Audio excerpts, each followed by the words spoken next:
প্রিয় দর্শক, আপনাদের দৃষ্টি আকর্ষণ করছি পবিত্র রমাদান ও ঈদ উল ফিতর উপলক্ষে যারা হালাল আতর বা সুগন্ধি ব্যবহার করতে চান তারা স্ক্রিনে দিয়ে আমাদের ওয়েবসাইট অথবা হোয়াটসঅ্যাপ নম্বরে যোগাযোগ করতে পারেন। ইনশাআল্লাহ আমাদের কাছে পাবেন শতভাগ খাঁটি ও মানসম্মত আতর। এবার চলুন আমরা প্রবেশ করছি আজকের মূল আলোচনায়। আসসালামু আলাইকুম ওয়া রাহমাতুল্লাহি ওয়া বারাকাতুহু। প্রিয় পরিণতি চ্যানেলের বন্ধুরা, আশা করি আল্লাহ পাকের অশেষ মেহেরবানিতে আপনারা সকলে ভালো আছেন। এ পর্যন্ত ওই সব বিপদ আপদের কথা আলোচিত হলো যেগুলো আপতিত হয়ে থাকে আমাদের গুনাহের কারণে। এছাড়াও বেশ কিছু বিপদ আপদ রয়েছে যেগুলো গুনাহের কারণে আপতিত হয় না, বরং আপতিত হয়ে থাকে অন্যান্য কারণে। সাধারণত আল্লাহ তাআলার প্রিয় বান্দারাই এই ধরনের বিপদ আপদে নিপতিত হয়ে থাকেন, যাদের মধ্যে রয়েছেন নবী রাসূল, ওলিয়া উলিয়া এবং নিষ্পাপ শিশুরা। সামনে আমরা তাদের বিপদ আপদের প্রকৃতি ও ধরন নিয়ে আলোচনা করব। নবীদের উপর যখন বিপদ আপদ আসে তখন স্বভাবগতভাবে তাদের অবশ্যই কষ্ট হয়, কিন্তু তাদের কোনো ধরনের টেনশন, দুশ্চিন্তা ও পেরেশানি হয় না, কেননা তারা হলেন নিষ্পাপ। তাদের উপর তেমন মাত্রার বিপদ আসে না যে মাত্রার বিপদ এসে থাকে গুনাহের কারণে। তাহলে তারা কেন চিন্তিত হতে যাবেন? চিন্তা ও পেরেশানি তো হয়ই গুনাহের ফলে, আর তাদের তো গুনাহ নেই। নবীগণ সুউচ্চ মর্যাদায় উন্নীত, কারণ তারা শরীয়তের সূক্ষ্ম থেকে সূক্ষ্ম সীমারেখা মেনে চলেছেন এবং তার হকও আদায় করে ফেলেছেন। এক্ষেত্রে তাদের উপর দিয়ে এমন এমন বিপদ অতিবাহিত হয়েছে যা অন্যরা সহ্যই করতে পারবে না। এ সকল বিপদ আপদের ফলে তাদের মর্যাদা উন্নীত হয়েছে, তারা আল্লাহ তাআলার আরও নিকটবর্তী হয়ে উঠেছেন। কেউ বলতে পারে, আমরা তো অনেক নবীদের ব্যাপারে জানি, তারা বিপদ আপদে চিন্তিত হয়েছেন। উদাহরণত ইয়াকুব আলাইহিসসালামের কথা বলা যায়। ইউসুফ আলাইহিসসালামের বিরহে তিনি প্রচণ্ড রকমের কষ্ট পেয়েছেন। ইউসুফ আলাইহিসসালামের ভাইরাও তাকে কষ্ট দিয়েছে। এর উত্তর হলো, এতে তাদের কষ্ট ও চিন্তা হয়েছে বটে, কিন্তু পেরেশানি ও দুশ্চিন্তা হয়নি। কষ্ট এক বিষয়, আর দুশ্চিন্তা ও পেরেশানি ভিন্ন বিষয়। চিন্তিত হওয়াটা পূর্ণতার পরিপন্থী নয়, বরং সেটাই পূর্ণতা। কেননা কষ্ট ও চিন্তা না হলে মানুষ ধৈর্য ধারণ করতে পারে না। কষ্টের মাধ্যমেই ধৈর্য ধারণের ফজিলত লাভ করা যায়। দ্বিতীয়ত, বিপদ আপদ এবং কষ্টের মাধ্যমে অন্তরের পরিশুদ্ধি হয়, আমরা গুনাহ থেকে তাওবা করে নিতে পারি। বিপদ আপদের ক্ষেত্রে আল্লাহর প্রিয় বান্দাগণের অবস্থা নবীদের মতোই। এজন্য বিপদ আপদে তারা পেরেশান হন না, কোনো ধরনের দুশ্চিন্তায় তারা ভোগেন না। তবে অবশ্যই তারা শারীরিকভাবে কষ্ট যাতনা অনুভব করে থাকেন। স্বভাবগত কারণে মানসিকভাবেও কষ্ট হয়। তবে কষ্ট আল্লাহর সিদ্ধান্তে তারা সন্তুষ্ট থাকার পরিপন্থী নয়। সতর্ক করার জন্য অথবা কোনো বিষয়ে শিক্ষা দেওয়ার জন্য আল্লাহর প্রিয় বান্দাদের উপর বিপদ আপদ আসে না, বরং তাদেরকে পরীক্ষা করার জন্য আসে। তারা আল্লাহ তাআলাকে ভালোবাসার যে দাবি করে থাকেন এবং অন্তরে যে ভালোবাসা লালন করেন, বাস্তবে তারা সেই মর্যাদায় উন্নীত কিনা বিপদ আপদের মাধ্যমে সেটাই পরীক্ষা করা হয়। আপনি অপারেশনের মাধ্যমে বিষয়টা বুঝতে পারেন। যদি আমরা জটিল কোনো রোগে আক্রান্ত হয়ে পড়ি, যে কারণে অস্ত্রোপচার করা আবশ্যক হয়ে ওঠে, তখন আমরা স্বেচ্ছায় ডাক্তারের কাছে যাই, তাকে নিজেরাই অস্ত্রোপচার করতে বলি এবং অস্ত্রোপচারের জন্য ডাক্তারকে টাকা পয়সাও দেই, তার সাথে সম্মানজনক আচরণ করি। যদি অপারেশনের সময় বেশ কষ্ট হয়, আমরা চিৎকার করে উঠি, তবু কখনো ডাক্তারকে তিরস্কার করি না, তার সাথে দুর্ব্যবহার করি না। তেমনিভাবে নবীগণ এবং আল্লাহর প্রিয় বান্দাদের একই অবস্থা। বিপদ আপদের কারণে তাদের শারীরিক কষ্ট অবশ্যই হয়, কিন্তু অস্ত্রোপচারযোগ্য ওই রোগীর মতোই তারা হাসি মুখে এই কষ্ট বরণ করে নেন এবং আল্লাহর সাথে তাদের যে সম্পর্ক, তাতে সামান্যতম ফাটলও ধরে না। বরং রোগী যেভাবে অপারেশনের পর ডাক্তারকে টাকা পয়সা দেয়, তার সাথে উত্তম আচরণ করে, তেমনিভাবে আল্লাহর প্রিয় বান্দাগণও বিপদ আপদে নিপতিত হয়ে আল্লাহর সাথে সম্পর্ককে আরও পোক্ত ও সুদৃঢ় করে নেন, তার দিকে ধাবিত হন। তাছাড়া আমাদের দৃষ্টিকোণ থেকে তারা পূর্ণতার স্তরে পৌঁছে গেলেও আল্লাহ তাআলার দৃষ্টিকোণ থেকে তাদের ইবাদত ও আনুগত্য অপূর্ণ।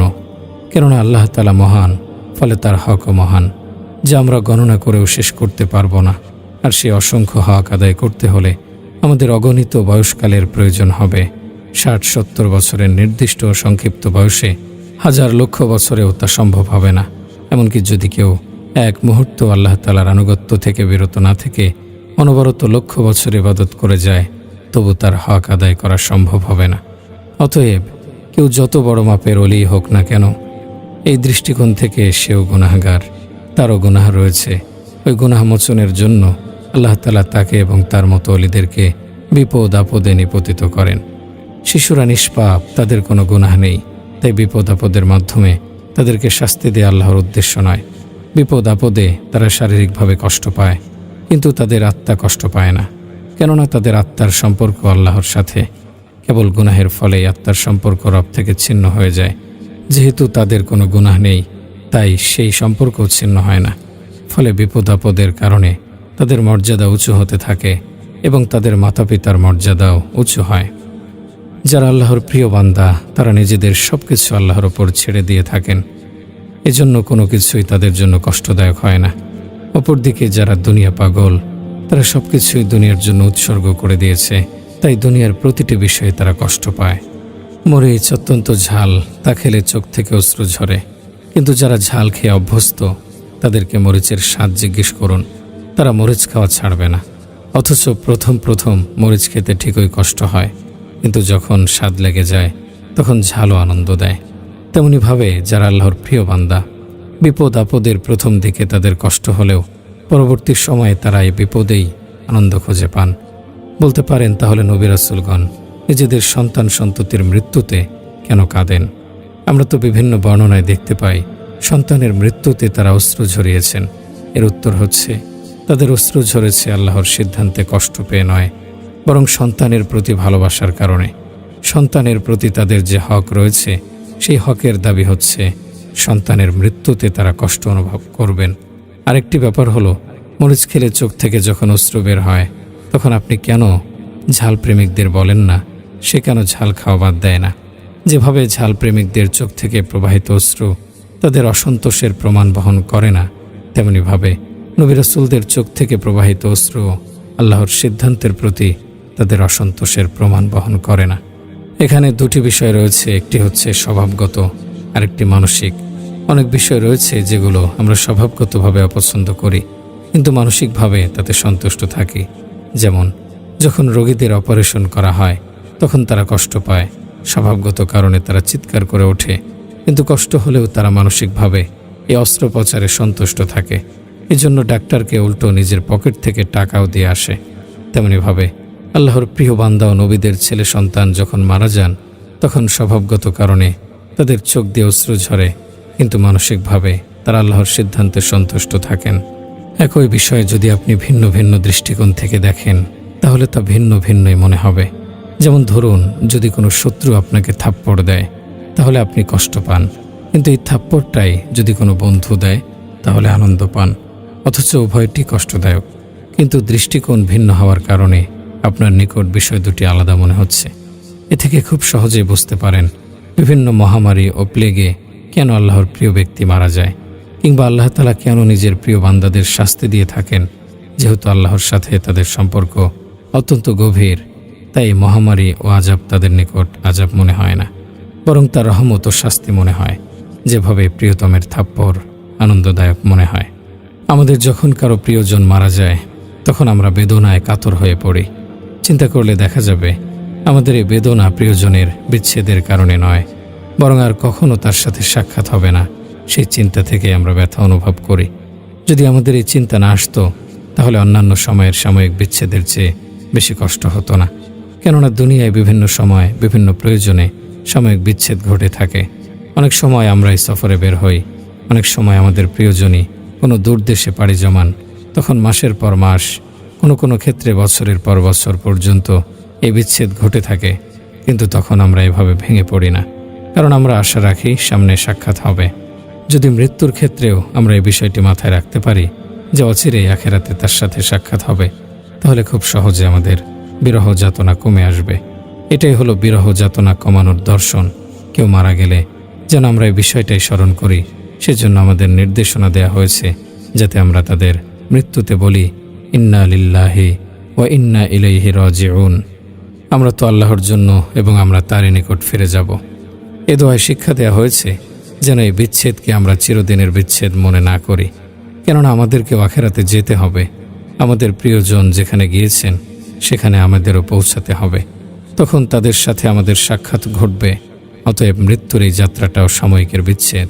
যেভাবে দুনিয়াতে আমরা কয়েক বছরের জন্য বিদেশ বিভয়ে গিয়ে থাকি, তেমনিভাবে আমাদের প্রিয়জনও আমাদের ছেড়ে ভিন্ন এক দেশে গিয়েছেন। অচিরেই তাদের সাথে আমাদের সাক্ষাৎ ঘটবে। একটি উদাহরণ দেওয়া যাক। মনে করুন দুই ভাই একসাথে দিল্লিতে থাকে। একদিন হায়দ্রাবাদের গভর্নর বড় ভাইকে সরকারি চাকরি দিয়ে দিল্লি থেকে নিয়ে এলেন। বড় ভাইয়ের এই বিচ্ছেদে ছোট ভাই কষ্টে ভেঙে পড়ে। হায়দ্রাবাদের গভর্নর বিষয়টি জানতে পেরে ছোট ভাইকে চিঠি লিখে বলেন, তুমি চিন্তিত হবে না, আমি তোমাকেও এখানে নিয়ে আসব। এবার বলুন, গভর্নরের সামান্য চিঠি যাতে তাকে নিয়ে আসার আশ্বাস দেওয়া হয়েছে, এতে ছোট ভাইয়ের অবস্থা কী হবে? নিশ্চয় সে উৎফুল্ল হয়ে উঠবে, তার দুশ্চিন্তা থাকবে না। তবে এটুকু দেখার বিষয়, কতদিনে গভর্নর ছোট ভাইকে নিয়ে আসেন। সেদিনগুলো ছোট ভাই হায়দ্রাবাদে যাওয়ার স্বপ্নেই কাটিয়ে দেবে। তেমনিভাবে আমাদের প্রিয়জনের মৃত্যুতেও এটা মনে রাখা উচিত, এ বিচ্ছেদ সাময়িক। একদিন আল্লাহ তাআলা আমাদের ডেকে নেবেন। তিনি ডাক দেওয়ার আগেই আমাদের পূর্ণ প্রস্তুতি নিয়ে রাখা উচিত, যেন প্রিয়জনের সাথে ভালো অবস্থায় সাক্ষাৎ করা যায়। কিন্তু দুঃখজনক ব্যাপার হলো, দুনিয়ার একজন গভর্নর যখন ছোট ভাইকে নিয়ে যাওয়ার আশ্বাস দেন, তখন সে আনন্দিত হয়ে ওঠে এবং তার সকল দুশ্চিন্তা দূর হয়ে যায়। অপরদিকে বিশ্বজগতের প্রতিপালক আল্লাহ তাআলা যখন আমাদের নিয়ে যাওয়ার প্রতিশ্রুতি দিচ্ছেন, তখনও আমাদের দুশ্চিন্তা হালকা হচ্ছে না। তাই আমাদের সমাধান খুঁজতে হবে অন্য কোথাও, এই বস্তু জগতে নয়। আমরা যদি আমাদের নেচার বা ফিতরাত নিয়ে চিন্তা করি, তাহলে ব্যাপারটা বুঝতে পারব। মানুষের নেচার বা সৃষ্টিগত নির্মল স্বভাব হলো, সে বিপদ আপদ, টেনশন ও দুশ্চিন্তা থেকে মুক্তি পেতে এমন কারো দ্বারস্থ হয় যিনি তার উপর ক্ষমতাবান এবং তার চেয়ে শক্তিশালী। আরেকটি ব্যাপার হলো, দুঃখ, কষ্ট এবং টেনশন, দুশ্চিন্তা অনুভব হওয়ার জায়গা হচ্ছে মন। আমরা মূলত আমাদের মনেই সকল দুঃখ, যাতনা এবং কষ্ট, ক্লেশ অনুভব করে থাকি। তাই আমাদের নেচার বা ফিতরাতের চাহিদা হলো, মনকে যিনি নিয়ন্ত্রণ করেন তার দ্বারস্থ হব। বস্তু জগতের দিকে ধাবিত হব না। বিপদ আপদ যিনি দিয়েছেন, যিনি বিপদ আপদ সৃষ্টি করেছেন, তার দুয়ারে ধর্ণা দেব, তাকে ডাকব, তার নিকটে সমাধান চাইব। ভিন্ন ভাষায় বিষয়টি এভাবে বলা যায়, বিপদ যখন পার্থিব কারণে তৈরি হয়, তখন এর সমাধান খুঁজতে হবে ওই সত্তার নিকট, যিনি কারণগুলো সৃষ্টি করেছেন। তাকে বাদ দিয়ে আমরা যত দুয়ারেই ধর্ণা দেব, যত জায়গায় যাব, তাতে আমাদের সমস্যার সমাধান হবে না। উল্টো তাতে প্রতি পদে পদে নতুন নতুন সমস্যা তৈরি হবে, নতুন নতুন বিপদে জড়িয়ে পড়তে হবে। তাই আসুন সকল বিপদ আপদে বিশ্বজগতের মহান প্রতিপালকের দ্বারস্থ হই, তার কুদরতি পায়ে সেজদায় লুটিয়ে পড়ি। এর অর্থ এটা নয় যে বিপদ আপদে পড়লে আপনি হাত গুটিয়ে বসে থাকবেন, অসুস্থ হলে ডাক্তারের কাছে যাবেন না। একটা বিষয় মনে রাখবেন, যে বিপদ আপনি ইচ্ছাকৃতভাবে ডেকে আনবেন তা মঙ্গলকর হবে না, বরং তা আপনাকে অন্ধকার জগতে ঠেলে দেবে। মনে করুন, কারো সন্তান অসুস্থ হয়ে পড়ল আর সে তার চিকিৎসা করল না, ডাক্তারের নিকট গেল না, ফলে সন্তানের অসুস্থতা প্রতিনিয়ত বেড়েই চলল, আর এদিকে তার দুশ্চিন্তাও সমান গতিতে বাড়তে থাকলো। এই যে টেনশন ও দুশ্চিন্তা, এর জন্য দায়ী সে নিজেই। সে ইচ্ছাকৃতভাবে বিপদ টেনে এনেছে। এ ধরনের বিপদ মোটেই কল্যাণকর নয়। এর বিপরীত আরেকটি চিত্র লক্ষ্য করুন। কারো সন্তান অসুস্থ হয়ে পড়েছে, সে এর চিকিৎসাও করেছে, কিন্তু এক পর্যায়ে সন্তানটিকে আর বাঁচানো যায়নি, চিকিৎসারত অবস্থায় সে মারা গেছে। তাহলে এতে তার কষ্ট হবে বটে, কিন্তু আফসোস, অনুশোচনা ও দুশ্চিন্তা হবে না। আল্লাহ তাআলা তার আফসোস ও অনুশোচনা দূর করে দেবেন। সে নিজেকে তখন প্রবোধ দিতে পারবে যে সন্তানের জন্য যতটুকু করার সাধ্য ছিল তা তো আমি করেছি, বাকিটা আল্লাহর ফয়সালা ছিল। তিনি ওর হায়াত রেখেছিলেন এ পর্যন্তই। হায়াতের দিন ফুরিয়ে যাওয়ার সাথে সাথেই সে চলে গেছে। উপরিউক্ত আলোচনা থেকে বোঝা গেল, বিপদ আপদ, টেনশন, দুশ্চিন্তা কামনা করা উচিত নয়। আল্লাহ তাআলা আমাদের বিপদে ফেলতে চান না, বরং তিনি সর্বদা সর্বক্ষেত্রে আমাদের শান্তি ও কল্যাণ চান। যদি আমাদেরকে বিপদে ফেলা তার ভালো লাগতো, তাহলে বিপদ আপদ থেকে বাঁচার দোয়া তিনি শিক্ষা দিতেন না। অথচ তিনি কোরআনুল কারিমে কত চমৎকার দোয়া শিক্ষা দিয়েছেন। আমাদের বলতে বলেছেন, রব্বানা ওয়ালা তুহাম্মিলনা মা লা তাকাতা লানা বিহি। হে আমাদের রব, আপনি আমাদের ওপর এমন ভার চাপিয়ে দিন না যা বহন করার শক্তি আমাদের নেই। আর যেসব বিপদ আপদে আমরা ইচ্ছাকৃতভাবে নিপতিত হইনি, কিংবা যে টেনশন ও দুশ্চিন্তা আমরা ইচ্ছাকৃতভাবে টেনে আনিনি, এবং চাইলেও যে বিপদ আপদ থেকে আমরা মুক্ত হতে পারি না, তা মূলত আমাদের জন্য এক পরীক্ষা। তা দ্বারা আল্লাহর সন্তুষ্টি অর্জন করা যায় এবং আল্লাহর নৈকট্য অর্জন হয়, এর পুরোটাই কল্যাণ এবং কল্যাণ। উদাহরণত আপনি দৈনিক কোনো আমল করেন, কখনোই তা ছুটে যায় না। একদিন সফরের কারণে হঠাৎ তা ছুটে গেল। এ কারণে আপনার দুশ্চিন্তা হতে লাগলো, আফসোস করতে লাগলেন আপনি। আসলে বাহ্যিক দৃষ্টিতে এটি বিপদ হলেও আপনার জন্য তা রহমত, কেননা আমল যদিও ছুটে গেছে, কিন্তু এর ফলে আপনার অহংকার ও আত্মগরিমার চিকিৎসা হয়ে গেছে। যদি একদিনও আপনার থেকে আমল না ছুটত, তাহলে আপনার মধ্যে অহমিকা তৈরি হয়ে যেত। বিপদে ফেলে আল্লাহ তাআলা আপনাকে সেই অহমিকা থেকে বাঁচিয়ে দিয়েছেন। আর যে সকল বিপদ আপদে আমরা ইচ্ছাকৃতভাবে নিপতিত হয়েছি এবং যেগুলো থেকে চাইলেই আমরা যে কোনো সময় মুক্ত হয়ে যেতে পারি, সেগুলো পরীক্ষা নয়। সেগুলোর মাধ্যমে আল্লাহর সন্তুষ্টি বা নৈকট্য কিছুই অর্জিত হয় না। যেমন ধরুন, আপনি এমন এক ব্যক্তির সাথে শত্রুতা ও লড়াই শুরু করে দিলেন, শক্তি, যোগ্যতা ও সামর্থ্যের দিক থেকে আপনি যার ধারের কাছেও নেই, যার হামলা মামলা মোকাবেলা করার শক্তিও আপনার নেই। তার বিরুদ্ধে ময়দানে নামার অর্থ হলো হরিণের শিং নিয়ে পাহাড়ের সাথে লড়াই করার দুঃসাহস দেখানো।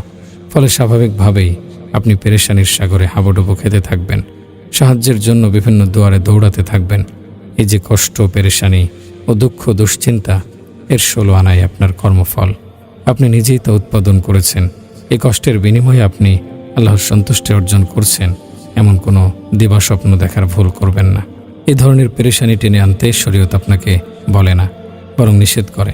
এক হাদিসে এসেছে, রাসূল সাল্লাল্লাহু আলাইহি সাল্লাম বলেন, কোনো মুমিনের উচিত নয় নিজেকে লাঞ্ছিত করা। সাহাবীগণ জিজ্ঞেস করলেন, হে আল্লাহর রাসূল, মানুষ কিভাবে নিজেই নিজেকে লাঞ্ছিত করতে পারে? তিনি বলেন, সাধ্যের অতিরিক্ত বোঝা বহন করে সে নিজেকে লাঞ্ছিত করে। আরেক ধরনের বিপদ আছে, আমরা যা ইচ্ছাকৃতভাবে টেনে আনি না, বরং সেগুলো আমাদের উপর চেপে বসে, কিন্তু চাইলেই তা থেকে নিজেদের উদ্ধার করতে পারি। অর্থাৎ ওই বিপদ থেকে বের হওয়াটা আমাদের ইচ্ছার ব্যাপার। এ ধরনের বিপদের কারণে টেনশন করা নির্বুদ্ধিতা ও বোকামি। যেমন বিভিন্ন দুর্বিপাকে পড়ে কেউ মোটা অঙ্কের অর্থের ঋণী হয়ে পড়ল। ইতিমধ্যে পাওনাদারেরা তার নিকট ঋণ পরিশোধের দাবি করতে লাগল। যদি ওই ঋণ পরিশোধের সামর্থ্য তার না থাকে, তাহলে সে অপারগ। এটা তার অপারগতা বলে গণ্য হবে এবং এটা প্রথম প্রকারের বিপদ আপদের অন্তর্ভুক্ত হবে। তাই এ নিয়ে যে পেরেশানি ও টেনশন হবে, তার পুরোটাই কল্যাণ আর কল্যাণ। আর যদি ওই পরিমাণ অর্থ পরিশোধের সামর্থ্য তার থাকে, তবু যদি সে ঋণ পরিশোধ না করে, বরং টাকার ঝুলি হাতে নিয়ে আফসোস ও অনুশোচনা করতে থাকে, তাহলে এটা হবে নিরেট নির্বুদ্ধিতা। যদি আপনি নির্ভর জীবনযাপন করতে চান, তাহলে কথাবার্তা কমিয়ে দিন। কেবল ওই কথাই বলুন যা না বললেই নয়। কেবল ওই আলোচনাই করুন যা উপকারী। কেবল ওই কাজই করুন যার বিশেষ কোনো ফলাফল রয়েছে। যে আলোচনায় কোনো উপকার নেই অথবা যে কাজের কোনো ফলাফল নেই, তা বাদ দিয়ে দিন। এতে আপনার ইহকাল ও আখেরাতের শান্তি রয়েছে। আমাদের দুশ্চিন্তা মূলত দুই ক্ষেত্রে হয়ে থাকে: কাঙ্ক্ষিত বস্তু বা বিষয় অর্জিত না হলে, অথবা অর্জন হওয়ার পর তা হাতছাড়া হয়ে গেলে। দ্বিতীয় ক্ষেত্রে কষ্টটা বেশি হয়, কেননা কোনো কিছু অর্জন হওয়ার পর তার সাথে আমাদের ভালোবাসার সম্পর্ক গড়ে ওঠে। ফলে তা হাতছাড়া হয়ে গেলে তুলনামূলক বেশি কষ্ট হয়। তবে যদি আমরা শরীয়তের সীমারেখার মধ্যে থাকি, তাহলে বেশি কষ্ট বা দুশ্চিন্তা হবে না। কিন্তু আমাদের অবস্থা হলো অন্যান্য ক্ষেত্রের মতো এক্ষেত্রেও শরীয়তের সীমারেখা লঙ্ঘন করে যাই। ফলে আমাদের আপদ আরও বেড়ে যায়। এর বিস্তারিত ব্যাখ্যা হলো, সাধারণত দুশ্চিন্তার দুটি কারণ থাকে, একটি ঐচ্ছিক আর একটি অনৈচ্ছিক। তুলনামূলকভাবে ঐচ্ছিক দুশ্চিন্তার পরিমাণে বেশি। আমরা ইচ্ছাকৃতভাবে এই দুশ্চিন্তাকে বাড়িয়ে তুলি। উদাহরণত প্রতিবেশীদের কথা বলা যায়, যাদের কাজ হচ্ছে বিপদ আপদ ও দুঃখ কষ্টে পাশে এসে দাঁড়ানো, আমাদের সান্ত্বনা ও সমবেদনা জানানো, কিন্তু তারা এর পরিবর্তে দুশ্চিন্তাকে আরও বাড়িয়ে তোলে। কারো সন্তান মারা গেলে তারা বলতে থাকে, হায় আল্লাহ, কি হয়ে গেল, সন্তানটা মারা গেল, এখন কি হবে, কিভাবে তারা ধৈর্য ধারণ করবে। এভাবে তারা বারবার বিপদের কথা আলোচনা করতে থাকে, বিভিন্নভাবে তা স্মরণ করিয়ে দেয়। আর বলা বাহুল্য, বিপদের কথা যত স্মরণ করা হবে ততই কষ্ট বাড়বে। দুশ্চিন্তা অনেকটা তামাকের মতো, আপনি যতই তামাক খাবেন ততই আগ্রহ বাড়বে। মন ভরে খেয়ে তামাকের আগ্রহ দমিয়ে ফেলবেন, বিষয়টি এমন নয়। তাই তামাক ছাড়তে হলে সম্পূর্ণরূপে তা খাওয়া বন্ধ করে দিতে হবে। তেমনিভাবে আপনি যতই দুশ্চিন্তা করবেন ততই তা বাড়বে। তা থেকে বেঁচে থাকার উপায় একটাই, তা হলো দুশ্চিন্তা ছেড়ে দেয়া। সেক্ষেত্রে কিছুটা দুশ্চিন্তা তো অবশ্যই হবে, কিন্তু আপনি তাতে ভেঙে পড়বেন না। আপনার মধ্যে ভারসাম্য বজায় থাকবে। আর এই সামান্য দুশ্চিন্তা ক্ষতিকর নয়, বরং তা উপকারী। দুশ্চিন্তা, দুর্ভাবনা দূর করতে আপনার চিন্তার মোড় ঘুরিয়ে দিন। এ বিষয়টি আমরা মুসা আলাইহিস সালামের মাকে প্রদত্ত আল্লাহ তাআলার নির্দেশনা থেকে বুঝতে পারি। আল্লাহ তাআলা এ ব্যাপারে বলেন, ওয়াওহাইনা ইলা উম্মি মুসা আন আরদিইহি ফাইজা খিফতি আলাইহি ফাআলকিহি ফিল ইয়াম্মি ওয়ালা তাখাফি ওয়ালা তাহজানি ইন্না রাদ্দুহু ইলাইকা ওয়াজাইলুহু মিনাল মুরসালিন। আমি মুসার মায়ের প্রতি ইলহাম করলাম, তুমি তাকে দুধ পান করাতে থাকো। যখন তার ব্যাপারে কোনো আশঙ্কা বোধ করবে তখন তাকে নদীতে ফেলে দিও। আর ভয় পেও না, দুঃখ করো না, বিশ্বাস রেখো, আমি অবশ্যই তাকে তোমার কাছে ফিরিয়ে দেব এবং তাকে রাসূলগণের মধ্য হতে একজন রাসূল বানিয়ে দেব। আমরা জানি দুশ্চিন্তা ও মানসিক যাতনা আমাদের শক্তির বাইরে। আমরা চাইলেও তা নিয়ন্ত্রণ করতে পারি না। বিভিন্ন ঘটনা ও পরিস্থিতির প্রেক্ষিতে তা আমাদের উপর চেপে বসে। তাই কাউকে দুশ্চিন্তা বা দুর্ভাবনা না করার নির্দেশ দেওয়া যায় না। আল্লাহ তাআলা যেহেতু সাধ্যের বাইরের কোনো কাজ বান্দার উপর চাপিয়ে দেন না, তাই তিনি কাউকে দুশ্চিন্তা না করার নির্দেশও দিতে পারেন না। কিন্তু প্রশ্ন হলো, মুসা আলাইহিস সালামের মা যখন ফেরাউনের ভয়ে মুসা আলাইহিস সালামকে সমুদ্রে ভাসিয়ে দিয়েছিলেন, তখন আল্লাহ তাআলা কেন তাকে তার সন্তানের ব্যাপারে দুশ্চিন্তা করতে নিষেধ করেছেন? কেন তাকে এক্ষেত্রে নিশ্চিন্ত ও দুর্ভাবনা মুক্ত থাকার আদেশ দিয়েছেন? এর উত্তর হলো, দুর্ভাবনা ও দুশ্চিন্তার দুটি স্তর রয়েছে, একটি স্বভাবগত আর একটি জ্ঞানগত। স্বভাবগত দুর্ভাবনা হলো কোনো দুর্ঘটনার কারণে যা আমাদের মধ্যে তৈরি করে থাকে, আর জ্ঞানগত দুর্ভাবনা হলো কোনো দুঃসহ স্মৃতির কথা বারবার স্মরণ করা, কাজবাজ ফেলে দিয়ে তা নিয়ে চিন্তা করা, ইচ্ছা করে তার কথা স্মরণ করা। স্বভাবগত দুশ্চিন্তা দুর্ভাবনা আমাদের সাধ্যের বাইরে, আমরা তা দূর করতে পারি না। কিন্তু জ্ঞানগত দুশ্চিন্তা আমাদের সাধ্যের মধ্যে, আমরা তা দূর করতে পারি। এ ধরনের দুশ্চিন্তা মনে জমে থাকা এবং দীর্ঘস্থায়ী হওয়াটা আমাদের সাধ্যের অন্তর্ভুক্ত। লক্ষ্য করলে দেখতে পাব, দুর্ঘটনা ও দুঃসহ স্মৃতি আমরা যতই হাতড়ে বেড়াতে থাকব এবং স্মরণ করব, আমাদের দুঃখ, কষ্ট এবং দুশ্চিন্তা ততই বেড়ে চলবে। আল্লাহ তাআলা এই আয়াতের মাধ্যমে যেন মুসা আলাইহিস সালামের মাকে বলেছেন, তিনি যেন কোনো দুশ্চিন্তা মনে লালন না করেন, দুঃখ কষ্ট যেন হাতড়ে না বেড়ান, তা স্মরণ না করেন। এজন্যই আল্লাহ তাআলা মুসা আলাইহিস সালামের মায়ের চিন্তার মোড়ই ঘুরিয়ে দিয়েছেন। তিনি বলেছেন, ইন্না রাদ্দুহু ইলাইকি ওয়াজাইলুহু মিনাল মুরসালিন। আমি অবশ্যই তাকে তোমার কাছে ফিরিয়ে দেব এবং তাকে রাসূলগণের মধ্য হতে একজন রাসূল বানিয়ে দেব। এতে আল্লাহ তাআলা মুসা আলাইহিস সালামের ব্যাপারে ভবিষ্যৎবাণী করেছেন। এ ভবিষ্যৎবাণীর মাধ্যমে আল্লাহ তাআলা মুসা আলাইহিস সালামের মায়ের মাথায় নতুন ভাবনা ঢুকিয়ে দিয়েছেন।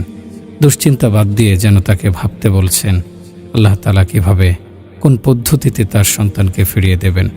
কোরআনুল কারিমের উপরিউক্ত বিবরণ থেকে বুঝে আসে, যে কোনো দুশ্চিন্তা দুর্ভাবনা দূর করার পদ্ধতি হচ্ছে দুশ্চিন্তা উদ্রেককারী ঘটনাকে স্মরণ না করা, বরং চিন্তার মোড় অন্যদিকে ঘুরিয়ে দেয়া, অন্য কোনো বিষয় নিয়ে ভাবতে থাকা। দুশ্চিন্তা দূর করার ব্যাপারে অথবা দুশ্চিন্তা না করার ব্যাপারে কোরআনুল কারিমের অন্যান্য আয়াত নিয়ে তাদাব্বুর করলেও আমরা বিষয়টি বুঝতে পারি। তাতে দেখা যাবে দুশ্চিন্তার সময়ে করণীয় হিসেবে বলা হচ্ছে আল্লাহ তাআলাকে স্মরণ করতে, তার জিকির করতে। এর মাধ্যমে শরীয়ত মূলত চেয়েছে আমাদের চিন্তার মোড় দুশ্চিন্তা থেকে আল্লাহ তাআলার স্মরণের প্রতি ঘুরিয়ে দিতে। এদিকে লক্ষ্য করেই বলা হয়েছে, আল্লাযীনা আমানু ওয়া তাতমাইন্নু কুলুবুহুম বিযিকরিল্লাহ আলা বিযিকরিল্লাহি তাতমাইন্নুল কুলুব। তারা সেসব লোক যারা ঈমান এনেছে এবং যাদের অন্তর আল্লাহর জিকিরে প্রশান্তি লাভ করে। স্মরণ রেখো, কেবল আল্লাহর জিকিরে অন্তরে প্রশান্তি লাভ হয়। তেমনিভাবে আরেক আয়াতে বলা হয়েছে, ধৈর্য ধারণকারীদের বৈশিষ্ট্য হলো বিপদে পড়ে তারা বলে থাকে ইন্না লিল্লাহ, অর্থাৎ তখন তারা আল্লাহ তাআলাকে স্মরণ করে চিন্তার মোড় ঘুরিয়ে দেয়। আয়াতটি হলো, আল্লাযীনা ইযা আসাবাতহুম মুসিবাতুন ক্বালু ইন্না লিল্লাহি ওয়া ইন্না ইলাইহি রাজিউন। তারা সেসব লোক যাদের উপর কোনো বিপদ আপতিত হলে বলে থাকে ইন্না লিল্লাহি ওয়া ইন্না ইলাইহি রাজিউন, আমরা আল্লাহর জন্য এবং আল্লাহর নিকটে ফিরে যাব। এখানে স্মরণ রাখা চাই, দুশ্চিন্তা দুর্ভাবনা সম্পূর্ণরূপে দূর করা আমাদের উদ্দেশ্য নয়, বরং তা লঘু করা এবং হালকা করা উদ্দেশ্য। কেননা সামান্য দুশ্চিন্তা দুর্ভাবনা ক্ষতিকর কিছু নয়। খাওয়া দাওয়ার মতো সুস্বাদু বিষয় গ্রহণেও সামান্য কষ্ট হয়ে থাকে। যদি সামান্য দুশ্চিন্তা ক্ষতিকর হতো তাহলে নবীগণকে তাতে নিপতিত করা হতো না। অথচ আমরা জানি হযরত ইয়াকুব আলাইহিস সালাম, হযরত আইয়ুব আলাইহিস সালাম সহ বিভিন্ন নবীগণ দুশ্চিন্তায় নিপতিত হয়েছিলেন। দুশ্চিন্তা দূর করার জন্য এই আয়াত নিয়ে চিন্তা ভাবনা করুন। যাতে আল্লাহ তাআলা বলেছেন, ওয়ালিল্লাহি মুলকুস সামাওয়াতি ওয়াল আরদি আল্লাহু আলা কুল্লি শাইইন কাদির। আসমান জমিনের সার্বভৌম ক্ষমতা একমাত্র আল্লাহরই। আল্লাহ সর্ববিষয়ে সর্বশক্তিমান। এ আয়াতের স্পষ্টভাবেই বলা হয়েছে, আকাশ ও জমিনের সকল বিষয়ের ক্ষমতা একমাত্র আল্লাহর। অর্থাৎ যে কোনো বিষয়ে যখন ইচ্ছা তখন যে কোনো ধরনের সিদ্ধান্ত নেওয়ার ক্ষমতা আল্লাহ তাআলা রাখেন। অতএব আমাদের উচিত নয় আগে থেকে নিজেদের জন্য কোনো কিছু আকাঙ্ক্ষা করা। আল্লাহ তাআলা চাইলে আমাদের সুস্থ রাখতে পারেন, চাইলে অসুস্থ রাখতে পারেন, চাইলে বিপদে ফেলতে পারেন, চাইলে বিপদ থেকে উদ্ধার করতে পারেন। তা সম্পূর্ণরূপে তার ক্ষমতাধীন বিষয়। এক্ষেত্রে আমাদের জন্য সুস্থতা বা অর্থ সম্পদ প্রভৃতির বিশেষ কিছুর প্রস্তাবনা বা আকাঙ্ক্ষা করা উচিত নয়। সব কিছু তার উপর ছেড়ে দেওয়া উচিত। যদি আমরা তা করতে পারি তাহলে কোনো ধরনের টেনশন, দুশ্চিন্তা ও পেরেশানি থাকবে না। যদি আমরা সকল বিষয় আল্লাহর সিদ্ধান্তের উপর ছেড়ে দিতে না পারি তাহলে আমাদের অবস্থা হয়ে যাবে ওই কুলির মতো, যে এক ব্যক্তির তেলের বড় গ্যালন বহন করে নিয়ে যাচ্ছিল 50 টাকার বিনিময়ে। প্রতিমধ্যে সে চিন্তা করছিল, এই 50 টাকা দিয়ে খালি ডিম কিনব, তা প্রতিবেশীর মুরগির নিচে রাখব, তা থেকে 4টি বাচ্চা হবে, বাচ্চাগুলো বড় হবে, বংশবিস্তার হবে, তা বিক্রি করে বকরি কিনব, বকরির বাচ্চা হবে, তা দিয়ে মাঠ ভরে যাবে, তা বিক্রি করে গরু কিনব, গরুর বাচ্চা হবে, বংশবিস্তার হবে, তা বিক্রি করে উট কিনব, হাতি কিনব, সেগুলোরও এভাবে বংশবিস্তার হবে, তা দিয়ে বিরাট ব্যবসা করব, বহু অর্থকরী হবে, তা দিয়ে আলিশান বাড়ি গাড়ি করব। এরপর শাহজাদিকে বিয়ের প্রস্তাব পাঠাবো। আমার অর্থকরী ও ব্যবসা বাণিজ্য দেখে বাদশা বিয়ের প্রস্তাব গ্রহণ করবে, বিয়ে করব, সন্তান সন্ততি হবে। এরপর আমি একদিন বাড়ির ছাদে বসে থাকব। এমন সময় ছোট ছেলে এসে বলবে, বাবা দোকানে যাব, টাকা দিন। আর আমি চেয়ার থেকে উঠে 2 হাত দিয়ে তাকে জড়িয়ে ধরব।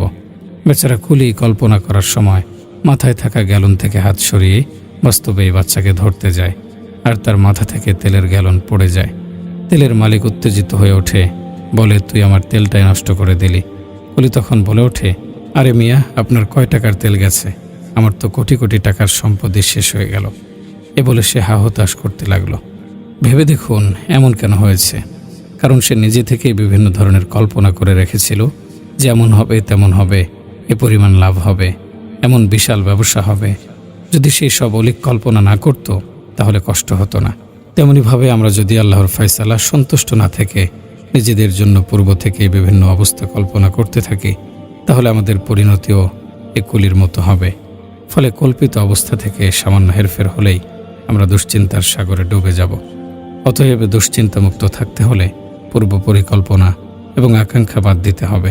আল্লাহ তাআলা যে অবস্থায় রাখেন তাতেই সন্তুষ্ট থাকতে হবে।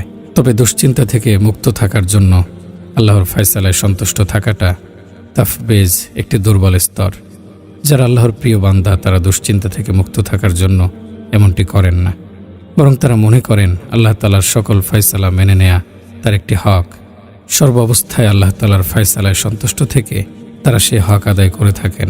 তারা মনে করেন মানুষের আবদিয়াত তথা দাসত্বের পূর্ণতা হলো সে নিজের সব কিছু আল্লাহর নিকট সুপর্দ করে দেবে।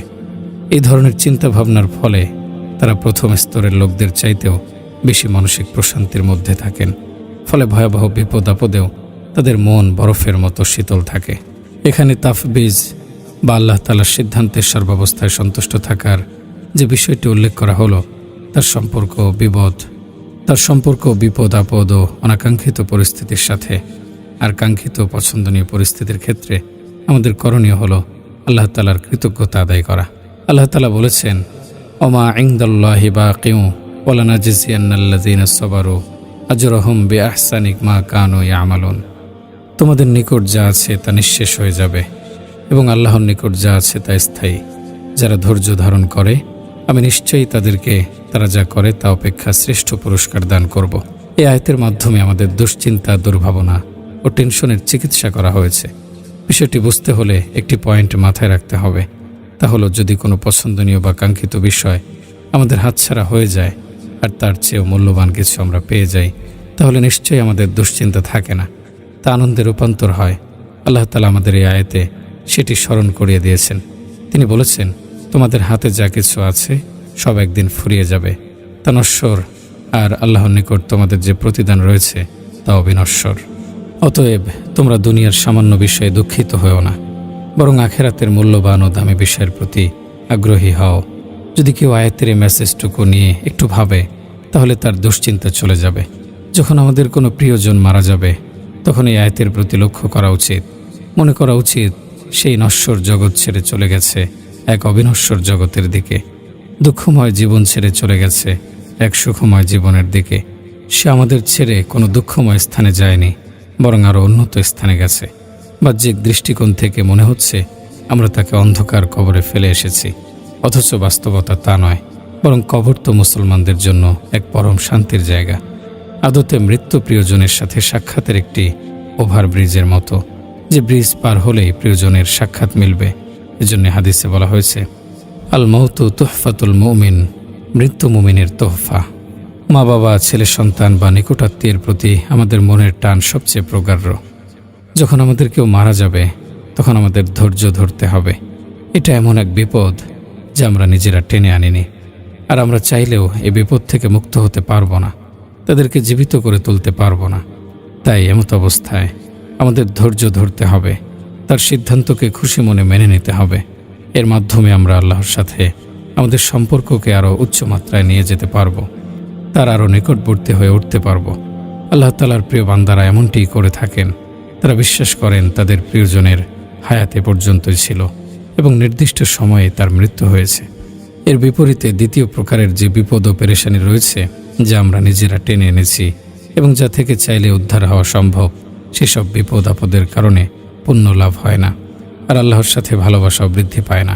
যেমন অসুস্থতার সময় অজুর পরিবর্তে তায়াম্মুম করার সুযোগ রয়েছে শরীয়তে, কিন্তু কেউ যদি বলে আমি কষ্ট করে ঠান্ডা পানি দিয়ে অজু করে নিয়েছি, এর মাধ্যমে আমি আল্লাহর জন্য নিজেকে কষ্ট দিয়েছি, ফলে আমার অন্তর আলোকিত হয়ে গেছে, আমরা বলবো এটা আত্মপ্রবঞ্চনা ছাড়া কিছুই নয়।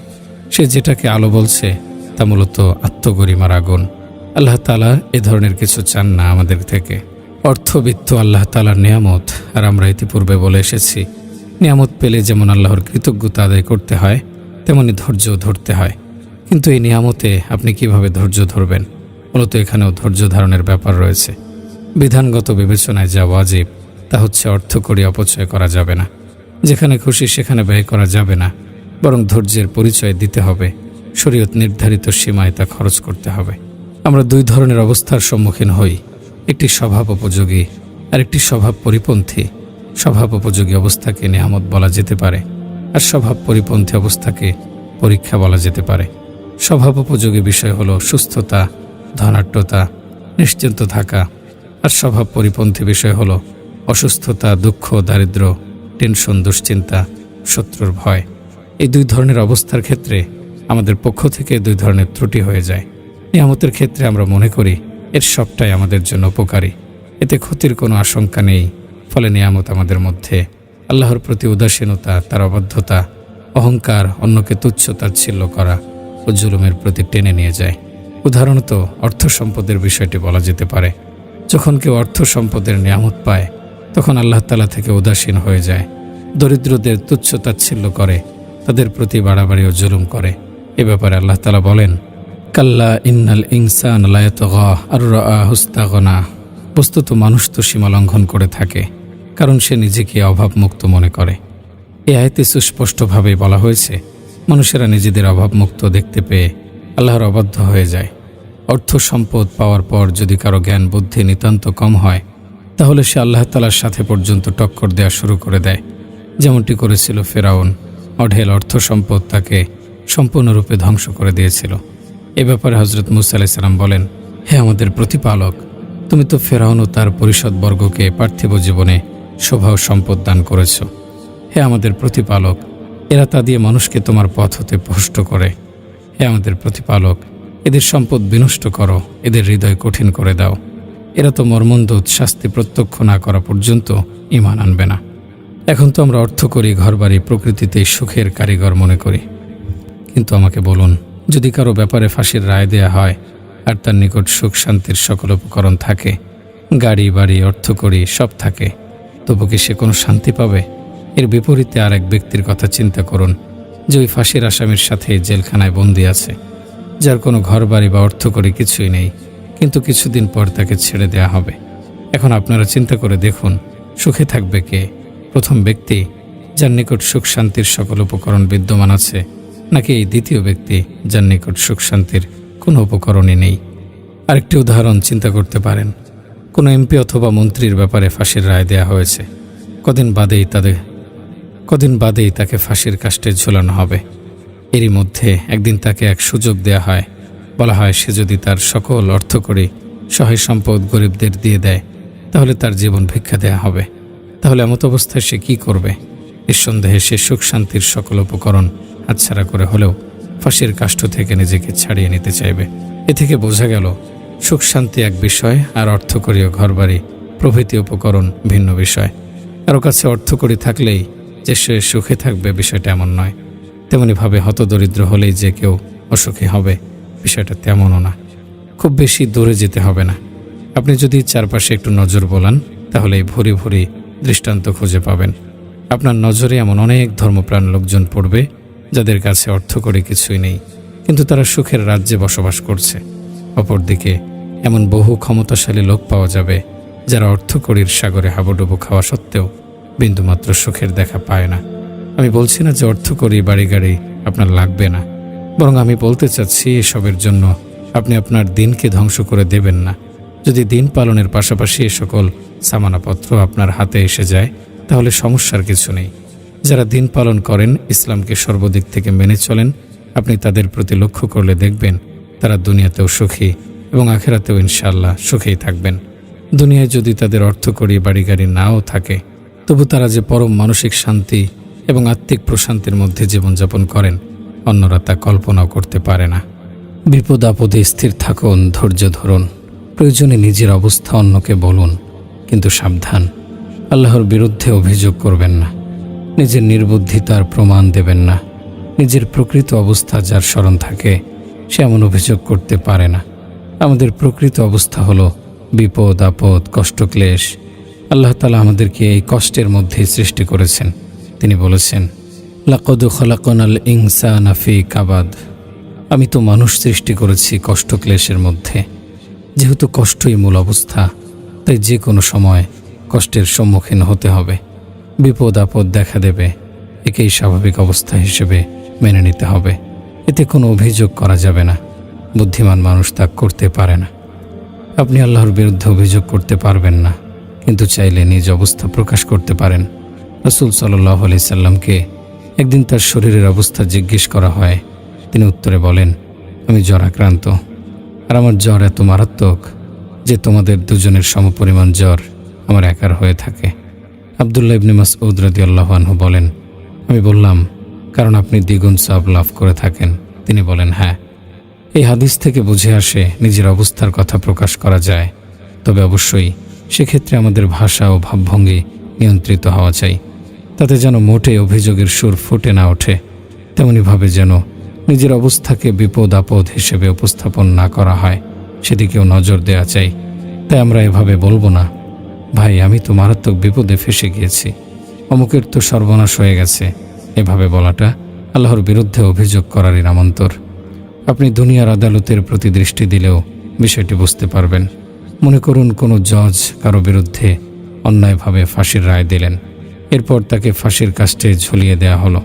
এরপর লোকেরা বলাবলি করতে থাকে, আফসোস, অমুককে এভাবে ফাঁসি দিয়ে দেয়া হয়েছে, তাকে অন্যায়ভাবে হত্যা করা হয়েছে। লোকজন এই ধরনের বিভিন্ন কথা পেছনে বলাবলি করে থাকে, কিন্তু কেউই জজের সামনে কিছুই বলার সাহস পায় না। আদালতে ওই রায়ের ব্যাপারে আফসোস ও অনুশোচনা প্রকাশ করার সাহসটুকু পর্যন্ত কেউ করে না, কেননা সেটা আদালত অবমাননা এবং আদালতের রায়ের বিরুদ্ধে অভিযোগ উত্থাপন হিসেবে গণ্য করা হয়ে থাকে। তাই এমনটি করার দুঃসাহস কেউ দেখায় না। তাহলে এবার একটু চিন্তা করুন, কিভাবে আমরা আল্লাহর সিদ্ধান্তের বিরুদ্ধে এভাবে আপত্তি করার দুঃসাহস দেখাতে পারি, তার সিদ্ধান্তে অসন্তোষ প্রকাশ করতে পারি। উপস্থাপনা অত্যন্ত গুরুত্বপূর্ণ।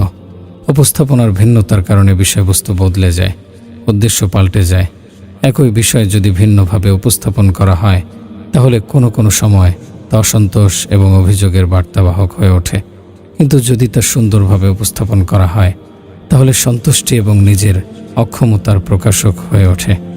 তাই অবশ্যই আমাদেরকে উপস্থাপনার প্রতি দৃষ্টি দিতে হবে।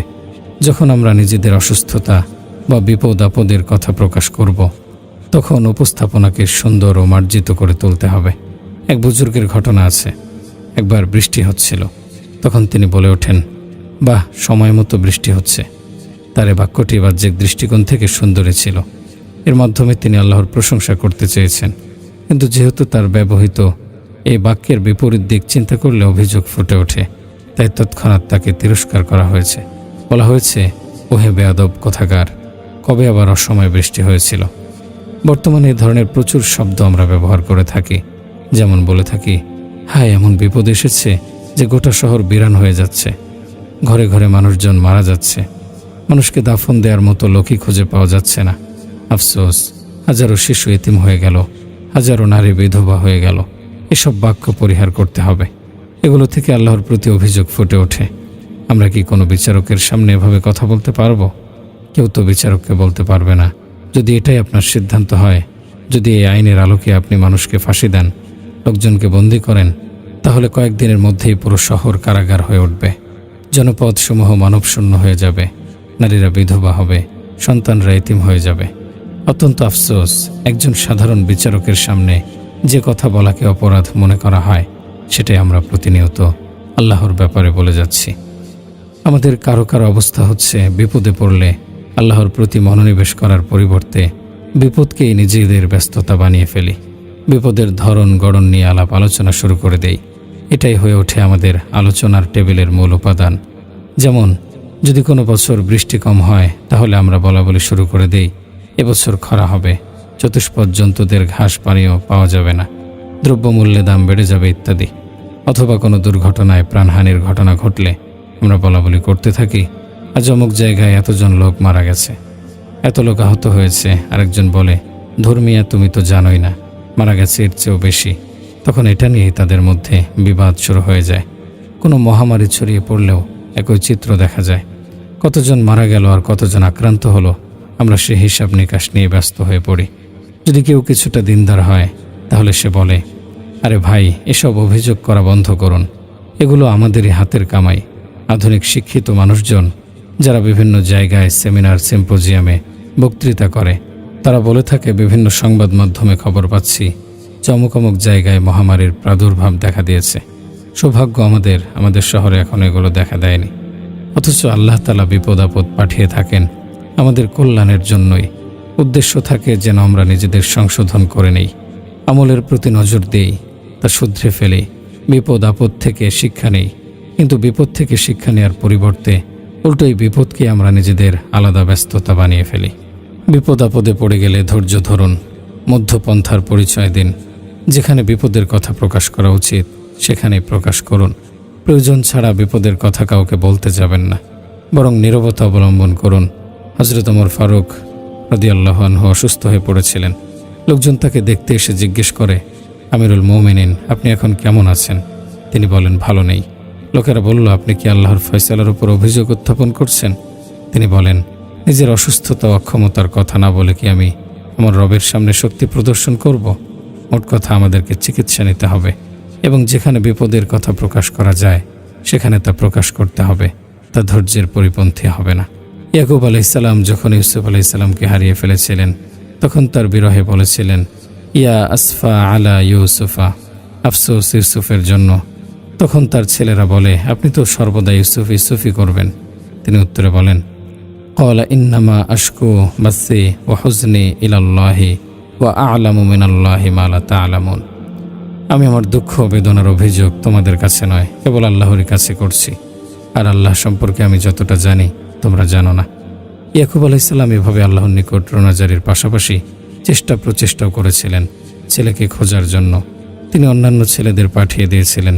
তিনি বলেছেন, ইয়া বানি ইয়াযহাবু ফাতাহাসসাসু মিন ইউসুফা ওয়া আখিহি ওয়া লা তাইআসু মির রাউহিল্লাহি ইন্নাহু লা ইয়াসু মির রাউহিল্লাহি ইল্লাল কওমুল কাফিরিন। হে আমার পুত্রগণ, তোমরা যাও, ইউসুফ ও তার সহোদরদের অনুসন্ধান করো এবং আল্লাহর রহমত হতে তোমরা নিরাশ হও না, কারণ আল্লাহর রহমত হতে কেউই নিরাশ হয় না, কাফির সম্প্রদায় ব্যতীত। উপরিক্ত দুটি ঘটনা থেকে স্পষ্ট হয়ে গেল, প্রয়োজনে নিজের বিপদ আপদের কথা প্রকাশ করা যায়, তা সমস্যার কিছু নয়। আমরা অনেকে মনে করি বিপদ আপদে করণীয় হলো কেবল হা হুতাশ না করা। কেউ যখন হা হুতাশ না করে তখন আমরা তাকে সাধুবাদ জানাই, মনে করি সে চমৎকার কাজ করছে। অথচ হা হুতাশ না করার পাশাপাশি নিয়মিত আমলের প্রতি যত্নবান থাকাও গুরুত্বপূর্ণ। কিন্তু দেখা যায় বিপদ আপদের সময় নিয়মিত তেলাওয়াত, জিকির আজগার, নফল নামাজ প্রভৃতিতে ব্যাঘাত ঘটে।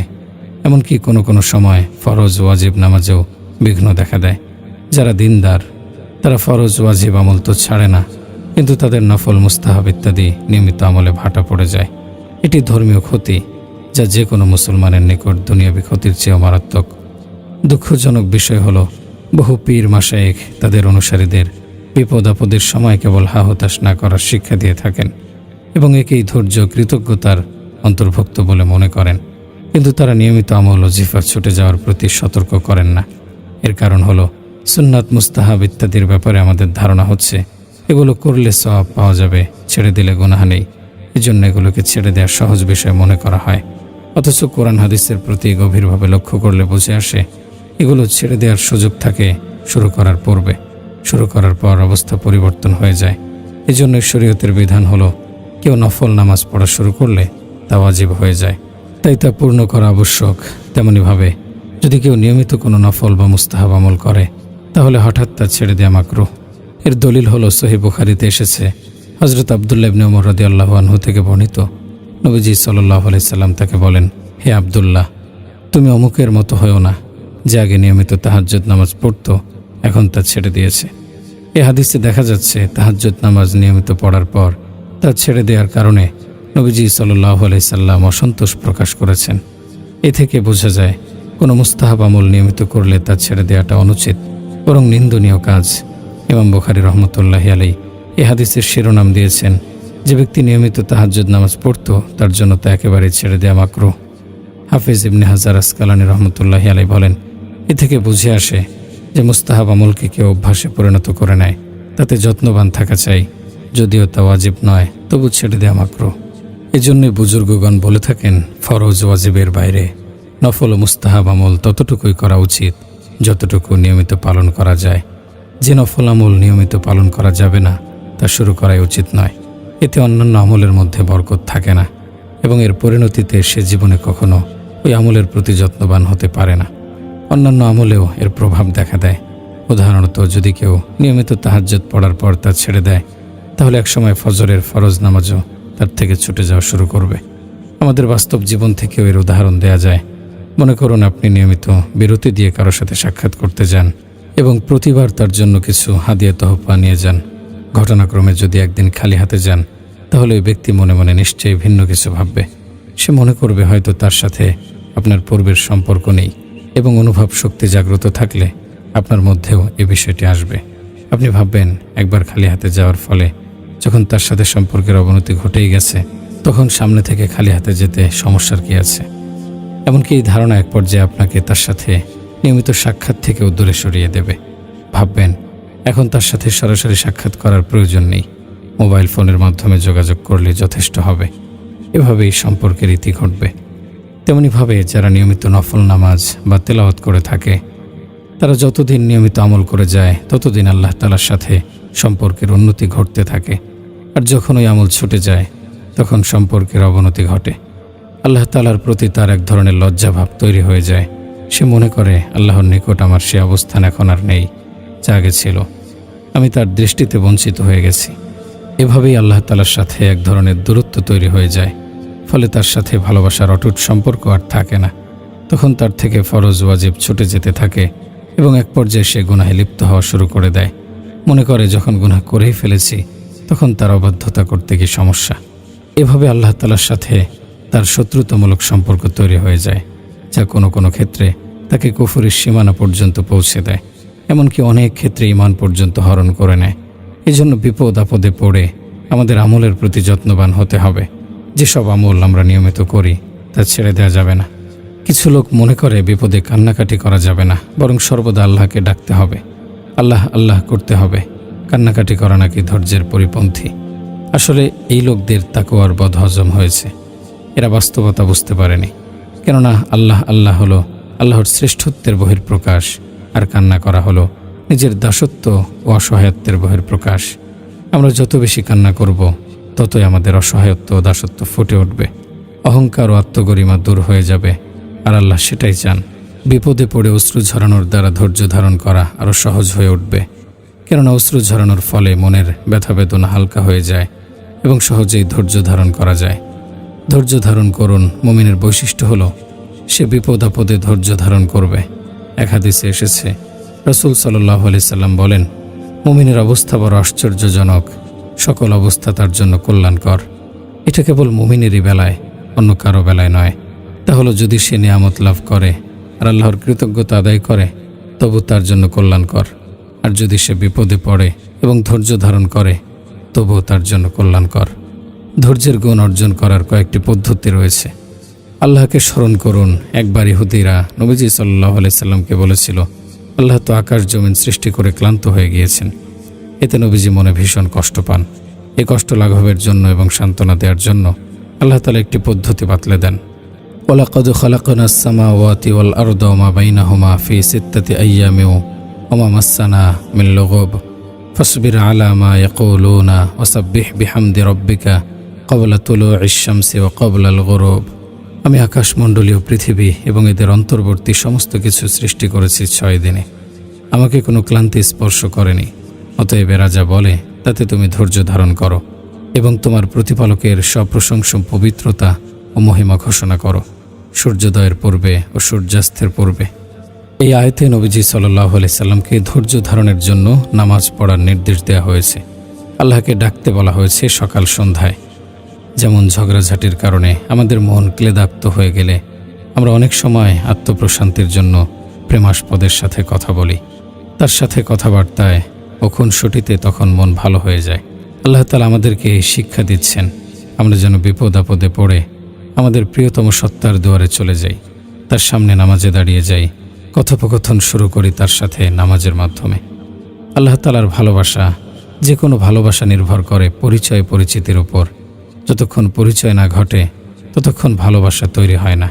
তাই আল্লাহর সাথে আপনার পরিচয় পরিচিতি যেমন হবে, তার সাথে ভালোবাসাও তেমন গড়ে উঠবে। কিন্তু আমরা যথাযথভাবে আল্লাহকে চিনতে সক্ষম নই। তার সব কিছু আমরা জানি না, তার সত্তাকে বেষ্টন করতেও সক্ষম নই।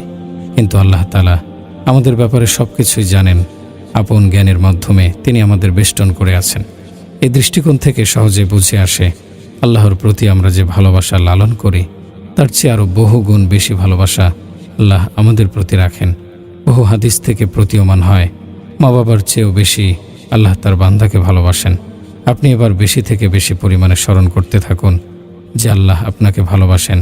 এমনকি আপনার মা বাবা, সন্তান সন্ততি কিংবা প্রিয়জন আপনাকে ততটা ভালোবাসে না যতটা ভালোবাসেন আল্লাহ আপনাকে। আপনি সকাল সন্ধ্যা এটি স্মরণ করুন এবং মনে তা গেঁথে নিন। যদি আপনি তা করতে পারেন তাহলে বেশ কিছু লাভ হবে, যার একটি হলো এক পর্যায়ে আল্লাহর প্রতিও আপনার ভালোবাসা গড়ে উঠবে। দ্বিতীয়ত, যখনই আপনি কোনো বিপদ আপদ বা মুসিবতে পড়ে যাবেন, তখন যদি বারবার মনে বিষয়টি আনতে থাকেন যে দুনিয়ার সকল প্রিয়জনের চেয়ে বেশি মাত্রায় আল্লাহ আপনাকে ভালোবাসেন, তাহলে তৎক্ষণাৎ আপনার টেনশন দূর হয়ে যাবে। আপনার মনে দৃঢ় বিশ্বাস জন্ম নেবে, যখন আল্লাহ আপনাকে ভালোবাসেন তখন নিশ্চয়ই বিপদের মধ্যে বিশেষ কোনো কল্যাণ রয়েছে। এর মাধ্যমে নিশ্চয়ই তিনি আপনাকে কোনো কিছু দিতে চাচ্ছেন। কিন্তু তিনি আসলে আপনাকে কি দিতে চাচ্ছেন, যে কল্যাণ দেওয়ার জন্য তিনি আপনাকে বিপদে রেখেছেন, তা হয়তো আপনার পক্ষে জানা কঠিন। যেভাবে মাতাপিতা তার অসুস্থ সন্তানকে হাসপাতালে রেখে আসেন, যেখানে থাকাটা সন্তানের নিকট বিপদ বলে মনে হয়, কিন্তু বাস্তবে সেখানে অবস্থানেই রয়েছে তার জন্য কল্যাণ, যা নিজের অপরিপক্ক বোধশক্তির কারণে ছোট্ট শিশু বুঝতে পারে না। আল্লাহ তাআলার বিবেচনায় আমাদের জ্ঞান বুদ্ধি ওই ছোট্ট শিশুর মতোই অপরিপক্ক, অপর্যাপ্ত। তাই আল্লাহর অনেক হিকমত ও রহস্য আমরা অনুধাবন করতে পারি না। আমি বলছি না এর ফলে আপনার বিপদ আপদ দূর হয়ে যাবে, বরং এতটুকু হবে যে বিপদ আপদে আপনি চিন্তিত হবেন না, ভেঙে পড়বেন না, হতাশা আপনাকে আক্রান্ত করতে পারবে না। তবে বিপদ আপদ অবশ্যই থাকবে, তা একেবারে নিঃশেষ হয়ে যাবে না। এই চিন্তা মাথা থেকে বাদ দিয়ে দিন যে বিপদ আপনাকে স্পর্শ করতে পারবে না, কেননা বিপদ আপদ মানুষেরই বৈশিষ্ট্য। বিপদ আপদে পড়া এবং কষ্ট করার জন্যই মানুষকে তৈরি করা হয়েছে। কেবল জান্নাত হলো এমন স্থান যাতে কোনো বিপদ আপদ নেই। আল্লাহর সাথে সম্পর্ক গড়ুন, দুনিয়ার সাথে সম্পর্ক কমিয়ে দিন। দুনিয়ার যেদিকে তাকাবেন শুধু ক্ষতি আর ক্ষতি, এর পদে পদে কষ্ট আর কষ্ট। দুনিয়ার পরিবর্তে আল্লাহর সাথে সম্পর্ক গড়ুন। হাদিসে আমাদেরকে সেই শিক্ষাই দেয়া হয়েছে। নবীজি সাল্লাল্লাহু আলাইহি সাল্লাম আমাদেরকে দোয়া শিখিয়ে দিয়েছেন। তিনি বলেছেন যেন আমরা বলি, আল্লাহুম্মা ইন্নী আসআলুকা হুব্বুকা ওয়া হুব্বি মান ইউহিব্বুকা ওয়াল আমালুল্লাযী ইউবাল্লিগুনি হুব্বিকা আল্লাহুম্মা জাআল হুব্বিকা আহাব্বা ইলাইয়া মিন নাফসি ওয়া আহলি ওয়া মিনাল মাইল বারিদি। হে আল্লাহ, আমি আপনার নিকট আবেদন করছি, আমাকে আপনার ভালোবাসা দান করুন এবং ওই লোকদের প্রতি আমার মনে ভালোবাসা সৃষ্টি করে দিন যারা আপনাকে ভালোবাসে, এবং ওই আমলের প্রতি আগ্রহ তৈরি করে দিন যা আমার অন্তরে আপনার ভালোবাসা তৈরি করবে। হে আল্লাহ, আপনার ভালোবাসাকে আমার নিকট আমার নিজ জীবন, পরিবার, পরিজন এবং ঠান্ডা পানির চেয়ে প্রিয় করে দিন। হাদিসে আমাদের এটাই শেখানো হয়েছে যেন কারো প্রতি আল্লাহর চেয়ে বেশি ভালোবাসা তৈরি না হয়। আল্লাহর প্রতি যেন সবচেয়ে বেশি মনের টান ও ভালোবাসা থাকে। যদি আমরা তা অর্জন করতে পারি তাহলে কোনো বিপদ আপদই আমাদের চিন্তিত করবে না। আমরা তখন আত্মিক প্রশান্তি খুঁজে পাব। বিপদ আপদে আল্লাহর রহমত থেকে নিরাশ হওয়া যাবে না, বরং তার করুণা ও কৃপার আশা রাখতে হবে। কেননা আল্লাহ চাইলে যে কোনো কিছু করতে পারেন।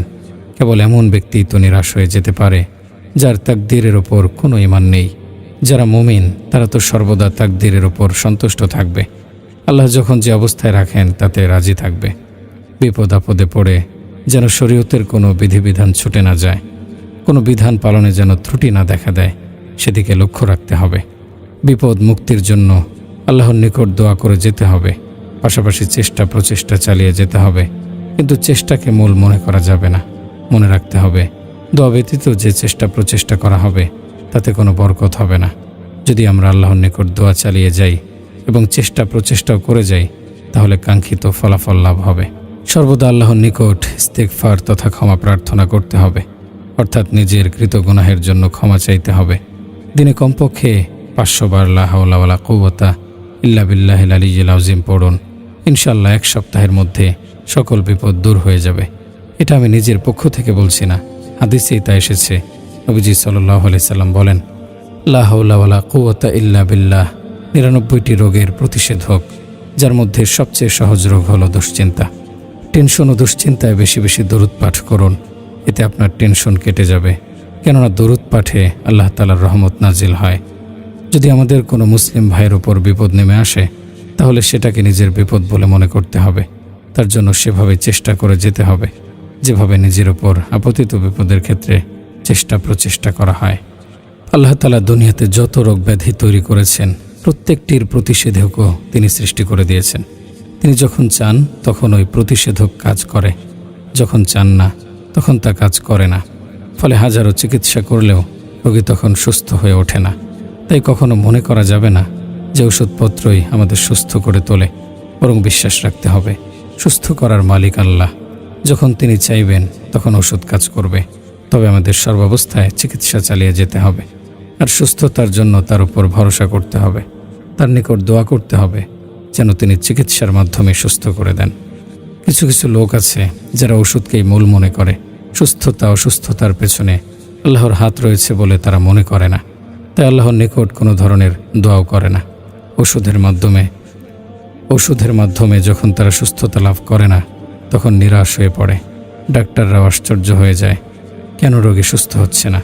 অথচ মূল ব্যাপার হলো আল্লাহ চাননি তাই রোগী এখনও সুস্থ হয়ে ওঠেনি। আল্লাহ যখন চাইবেন তখন সাধারণ পানি মেডিসিনের কাজ করবে। যেভাবে বিভিন্ন রোগশোকে অসুস্থতায় চিকিৎসার মাধ্যমে আরোগ্য লাভ হয়, তেমনিভাবে কোনো কোনো ক্ষেত্রে রুকিয়া বা ঝাড়ফুঁক ও তাবিজের মাধ্যমে সুস্থতা লাভ হয়। কিন্তু কিছু মানুষ রয়েছে এমন যারা না আল্লাহর নিকট দোয়া করে আর না কোনো চিকিৎসা গ্রহণ করে, বরং তারা রুকিয়া ও তাবিজের মধ্যেই সীমাবদ্ধ থাকে। তারা সাধারণ সর্দি কাশি এবং জ্বরের জন্য পর্যন্ত তাবিজ চায়। এক্ষেত্রে মনে রাখতে হবে আল্লাহর নামে অবশ্যই বরকত রয়েছে, কিন্তু তাবিজের পাশাপাশি চিকিৎসাও করতে হবে। তাবিজ চিকিৎসার বিকল্প নয়। হযরত আবু হুরায়রা রাদিয়াল্লাহু আনহু থেকে বর্ণিত, নবীজি সাল্লাল্লাহু আলাইহি সাল্লাম বলেন, যে ব্যক্তি আল্লাহর নিকট প্রার্থনা করে না আল্লাহ তার প্রতি রাগান্বিত হন। হযরত আব্দুল্লাহ ইবনে ওমর রাদিয়াল্লাহু আনহু থেকে বর্ণিত, রাসূল সাল্লাল্লাহু আলাইহি সাল্লাম বলেছেন, যে বিপদ আপতিত হয়েছে এবং যা আপতিত হয়নি সর্বক্ষেত্রেই দোয়া উপকারী। হে আল্লাহর বান্দারা, সুতরাং তোমরা দোয়া করে যাও। আপনার যে জিনিসের প্রয়োজন, চাই সেটা পার্থিব হোক অথবা দিনই, চাই তা আপনার সাধ্যের ভেতরে হোক অথবা আপনার সাধ্যের বাইরে, সব কিছুই আল্লাহর নিকট চাইবেন। এর পাশাপাশি চেষ্টা প্রচেষ্টাও চালিয়ে যাবেন। যদি আপনার বিরুদ্ধে কেউ শত্রুতাও শুরু করে, তাহলেও আল্লাহর নিকট দোয়া করুন। পাশাপাশি চেষ্টাও চালিয়ে যান। বিচারকের নিকট যাওয়ার প্রয়োজন হলে যান। প্রশাসনের সহযোগিতা প্রয়োজন হলে তাদের অবগত করুন। তবে এগুলোকে মূল মনে করা যাবে না। দোয়াকে মূল মনে করতে হবে, আর দোয়া করতে হবে অত্যন্ত বিনয় ও একাগ্রতার সাথে, কাকুতি মিনতি সহকারে রোনাজারি করে। আমাদের একটি সমস্যা হলো, দোয়া ও দাওয়ার ক্ষেত্রে আমরা দুই ভাগে বিভক্ত হয়ে পড়েছি। কেউ কেউ দোয়ার উপর খান্তি দিয়ে বসে আছি আর চেষ্টা প্রচেষ্টা করা ছেড়ে দিয়েছি। আবার কেউ কেউ শুধু চেষ্টা প্রচেষ্টাই করে যাচ্ছি, কিন্তু দোয়া করছি না, যেন দোয়া কোনো কার্যকরী কিছু নয়। অথচ বিপদ আপদের ক্ষেত্রে শরীয়তের নির্দেশ হলো আল্লাহর নিকট দোয়া করে যেতে হবে, যেন তিনি এই বিপদ সহজ করে দেন। পাশাপাশি বিপদ থেকে মুক্তির যথাযথ চেষ্টা চালিয়ে যেতে হবে। কিছু লোক আছে যারা বিপদে পড়লে বিভিন্ন বুজুর্গের দরবারে দৌড়ায়, তাদেরকে দিয়ে দোয়া করায়, অথচ বুজুর্গরা তো হলেন আল্লাহ তাআলার নির্দেশের অনুগামী। তার ফয়সালার সামনে বাধ্য, তার সিদ্ধান্তের বাইরে তারা কিছুই করতে পারেন না। তাই তাদের থেকে পার্থিব কোনো স্বার্থ হাসিলের আশা রাখা উচিত নয়। অবশ্য আকীদা বিশ্বাস ঠিক রেখে অবশ্যই তাদের মাধ্যমে দোয়া করানো যেতে পারে, তবে সকল বুজুর্গ দ্বারা নয়, শুধু ওই সকল বুজুর্গদের দ্বারা যারা বাস্তবিক অর্থেই নবীদের উত্তরসূরি। তারা কেবল দোয়াই করবেন না, বরং আপনার মধ্যে থাকা রোগ ব্যাধির চিকিৎসাও করে দেবেন। তারা তো হলেন আধ্যাত্মিক রোগ ব্যাধির ডাক্তার। তারা আপনাকে বলবেন আমলের প্রতি মনোযোগী হতে, গুনাহ ছেড়ে দিতে, তওবা করতে, আর আসলে আমল সংশোধন না করে দোয়া করানোর দ্বারা উল্লেখযোগ্য উপকার হয় না। দুঃখজনক বিষয় হলো, বর্তমানে আমরা আমল করাই ছেড়ে দিয়েছি। যদি কেউ করে তাহলে বিশেষ কিছু ওজিফা ওড়াতে থাকে। সে মনে করে এই ওজিফাগুলো তীরের মতো, যা কখনো লক্ষ্যভ্রষ্ট হয় না। নির্দিষ্ট কিছুদিন আমি তা পালন করে যাব আর উদ্দেশ্য হাসিল হয়ে যাবে। অথচ এমন চিন্তাধারায় এক ধরনের সুপ্ত অহংকার রয়েছে, যা আল্লাহ তাআলার রহমত লাভের পরিপন্থী। তিনি তো চান যেন বান্দা এ সময় আরও অধিক পরিমাণে তার নিকট নত হয়, কাকুতি মিনতি করে, কিন্তু এই সকল ওজিফার মাধ্যমে তা অর্জন হয় না। মোট কথা, আমল সংশোধন করে নিন, আল্লাহ তাআলাকে সন্তুষ্ট করুন। তিনি অসন্তুষ্ট হতে পারেন এমন সকল কাজ ছেড়ে দিন। বিশেষ কোনো গুনাহ নয়, বরং সকল গুনাহই পরিহার করুন, কেননা যে কোনো গুনাহই তাকে অসন্তুষ্ট করে দেয়। এমনটি ভাববেন না যে নির্দিষ্ট কোনো গুনাহের কারণে বিপদ এসেছে, তাই ওই গুনাহ ছেড়ে দিলেই বিপদ চলে যাবে। কেননা যদি ওই নির্দিষ্ট গুনাহের কারণে বিপদ এসে থাকে আর আপনি অন্য সব গুনাহ না ছাড়েন, তাহলে ওই সকল গুনাহের কারণে বিপদ স্থায়ী হবে না, কিংবা ভবিষ্যতে বিপদ আসবে না, সেটার নিশ্চয়তা কি আছে? মোটা দাগে প্রচলিত গুনাহের কথা কম বেশি আমাদের সবারই জানা রয়েছে। তা হলো চুরি, ডাকাতি, জিনা, ব্যভিচার ও কাউকে মিথ্যা অপবাদ দেয়া প্রভৃতি। অথচ এর বাইরে অনেক গুনাহ রয়েছে, যার কিছু হচ্ছে সকল গুনাহের মূল, সেদিকে আমাদের দৃষ্টিও যায় না। তা হলো দুনিয়ার প্রতি ভালোবাসা ও নিমগ্নতা। এটি এমন এক ভয়াবহ মহামারী, যাতে সকলে আক্রান্ত। সকল গুনাহ হয়ে থাকে এর কারণে। যে ব্যক্তি নামাজ পড়ে না, তার সমস্যা হলো সে দুনিয়াবি কাজ কারবারে ব্যস্ত, ফলে নামাজের দিকে সময় দেওয়ার সুযোগ হয় না, বা একে সে গুরুত্বপূর্ণ মনে করে না। তেমনিভাবে যে ব্যক্তি চুরি, ডাকাতি, মিথ্যা প্রভৃতি গুনাহে লিপ্ত, সেও এসব গুনাহ করে থাকে দুনিয়ার প্রতি ভালোবাসা থেকেই। দুনিয়ার প্রতি ভালোবাসা না থাকলে সেগুলো করতো না। যারা নিজেদের দিনদার মনে করে, তারা বাহ্যিক বেশভূষাকেই দিনদারির নিদর্শন বানিয়ে নিয়েছে। তারা 5 ওয়াক্ত নামাজ পড়ে, দাড়ি বড় রাখে, আর চুরি, ডাকাতি প্রভৃতি গুনাহ, যেগুলোর কারণে লোকসমাজে লজ্জিত হতে হয়, এমন সকল কাজ থেকে বিরত থাকে। ব্যাস, এখানেই শেষ। তারা মনে করে আর কিছু করার প্রয়োজন নেই। একেই তারা দিন পালনের মানদণ্ড মনে করে। কারো মধ্যে এসব বিষয় পাওয়া গেলে তারা তাকে দিনদার মনে করে। এভাবে তারা দিন পালনের একটি অপূর্ণ মডেল দাঁড় করিয়ে দেয়। তারাই ওই সকল লোক যারা অসুস্থতাকে সুস্থতা এবং সুস্থতাকে অসুস্থতা মনে করে। তারাই বলে নামাজ রোজা পালনের পর এত বেশি তাকওয়া দেখানোর প্রয়োজন নেই। বেশি তাকওয়া করলে তাকওয়ার বদহজম হয়ে যাবে। মোট কথা, দুনিয়ার প্রতি প্রচণ্ড ভালোবাসা ও নিমগ্নতাই তাকে সকল গুনাহের দিকে টেনে নিয়ে যায়। হাদিসে এ ব্যাপারে বলা হয়েছে, হুব্বুদ দুনিয়া রাসু কুল্লি খাতিয়া, দুনিয়ার ভালোবাসাই সকল গুনাহের মূল। বিপদ আপদে পড়ে আমরা অনেক সময় আমাদের নিয়মিত আমল ছেড়ে দেই। অনেকে তো মনে করি বিপদ আপদে একমাত্র করণীয় হলো হতাশ আর বিলাপ না করা, আর আমরা এটাকেই পূর্ণাঙ্গতা মনে করি। অথচ এক্ষেত্রে আরেকটি গুরুত্বপূর্ণ বিষয় রয়েছে, তাহলে আমলের প্রতি যত্নবান থাকা। তাতে ঘাটতি হতে না দেয়া, ইতিপূর্বে যে সকল আমল করতেন আগের মতোই তা চালিয়ে যাওয়া, এর মধ্যে কোনোটি বাদ না দেয়া, এগুলো বিপদকালীন ধৈর্যের অন্তর্ভুক্ত। বিপদ আপদে পড়ে হা হতাশ করলে আপনার দিনের যতটা ক্ষতি হবে তার চেয়ে বেশি ক্ষতি হয়ে যাবে যদি আপনি আমল কমিয়ে দেন। তাই বিপদ আপদে আমলের প্রতি অত্যন্ত কঠোরভাবে যত্নবান হন। কিন্তু আমরা কেউ এদিকে ভ্রক্ষেপ করি না। যখনই কোনো আপদ বিপদ আসে তখন আমরা দৈনন্দিনের জিকির ছেড়ে দেই, তাহাজ্জুদ বাদ দিয়ে দেই, কোরআনুল কারীমের তেলাওয়াত ছেড়ে দেই, জামাত ছেড়ে দেই। অনেকে ভাবতে থাকি বিপদ কেটে গেলে আগের মতো আমল করা শুরু করে দেব, কিন্তু এটা মারাত্মক পর্যায়ের ভুল। কেননা এমনও তো হতে পারে এরপর কোনো সুযোগ পাওয়া যাবে না, নতুন আর এক বিপদ ঘাড়ের ওপর চেপে বসবে। তাই আপনি যে অবস্থায় থাকুন না কেন, আজই আমল শুরু করে দিন। বিপদের মধ্যেই আমল চালিয়ে যান। আপনি যদি দৃঢ় সংকল্প করেন তাহলে এমনিতেই সময় হয়ে যাবে। একটি বিষয় অবশ্যই মনে রাখবেন, বিপদ আপদে আমল ছেড়ে দিলে অথবা আমল কমিয়ে দিলে বিপদ কমবে না, বরং এতে বিপদ আরও বেড়ে যাবে। বিপদ তো আমাদের উপর চেপে বসেছে আমাদের অনিচ্ছায়, কিন্তু আমলগুলো তো আমরা ছেড়ে দিচ্ছি স্বেচ্ছায় ও সজ্ঞানে। এতে ইচ্ছাকৃতভাবেই আমরা আমাদের বিপদ বাড়িয়ে তুলছি। একটু লক্ষ্য করে দেখুন যে আল্লাহ বছরের পর বছর আমাদের সুখ শান্তিতে রাখলেন, যদি সামান্য কিছু সময়ের জন্য, কয়েকদিনের জন্য তিনি আমাদেরকে বিপদে ফেলেন, তাহলে কি আমরা তার প্রতি অসন্তুষ্ট হয়ে যাব, তার অকৃতজ্ঞ হয়ে যাব, তার বিরুদ্ধে অভিযোগ উত্থাপন করতে থাকব? এটা কি আদৌ মানুষত্বের পরিচয় হবে? লক্ষ্য করে দেখুন, রাষ্ট্রপ্রধানগণ হাজার হাজার সৈনিককে বছরের পর বছর কোনো ধরনের কাজবাজ ছাড়াই বেতন দিয়ে যায়। উদ্দেশ্য মাত্র একটি, যদি কখনো শত্রু রাষ্ট্রের বিরুদ্ধে যুদ্ধের প্রয়োজন হয় তাহলে এই সৈনিকরা এগিয়ে আসবে, তাদের রুখে দেবে।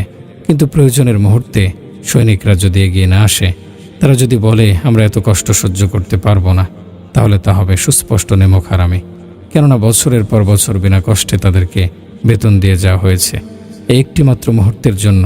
তাই কোনো সৈনিকই তা করে না, বরং জীবন বাজি রেখে যুদ্ধের ময়দানে ঝাঁপিয়ে পড়ে।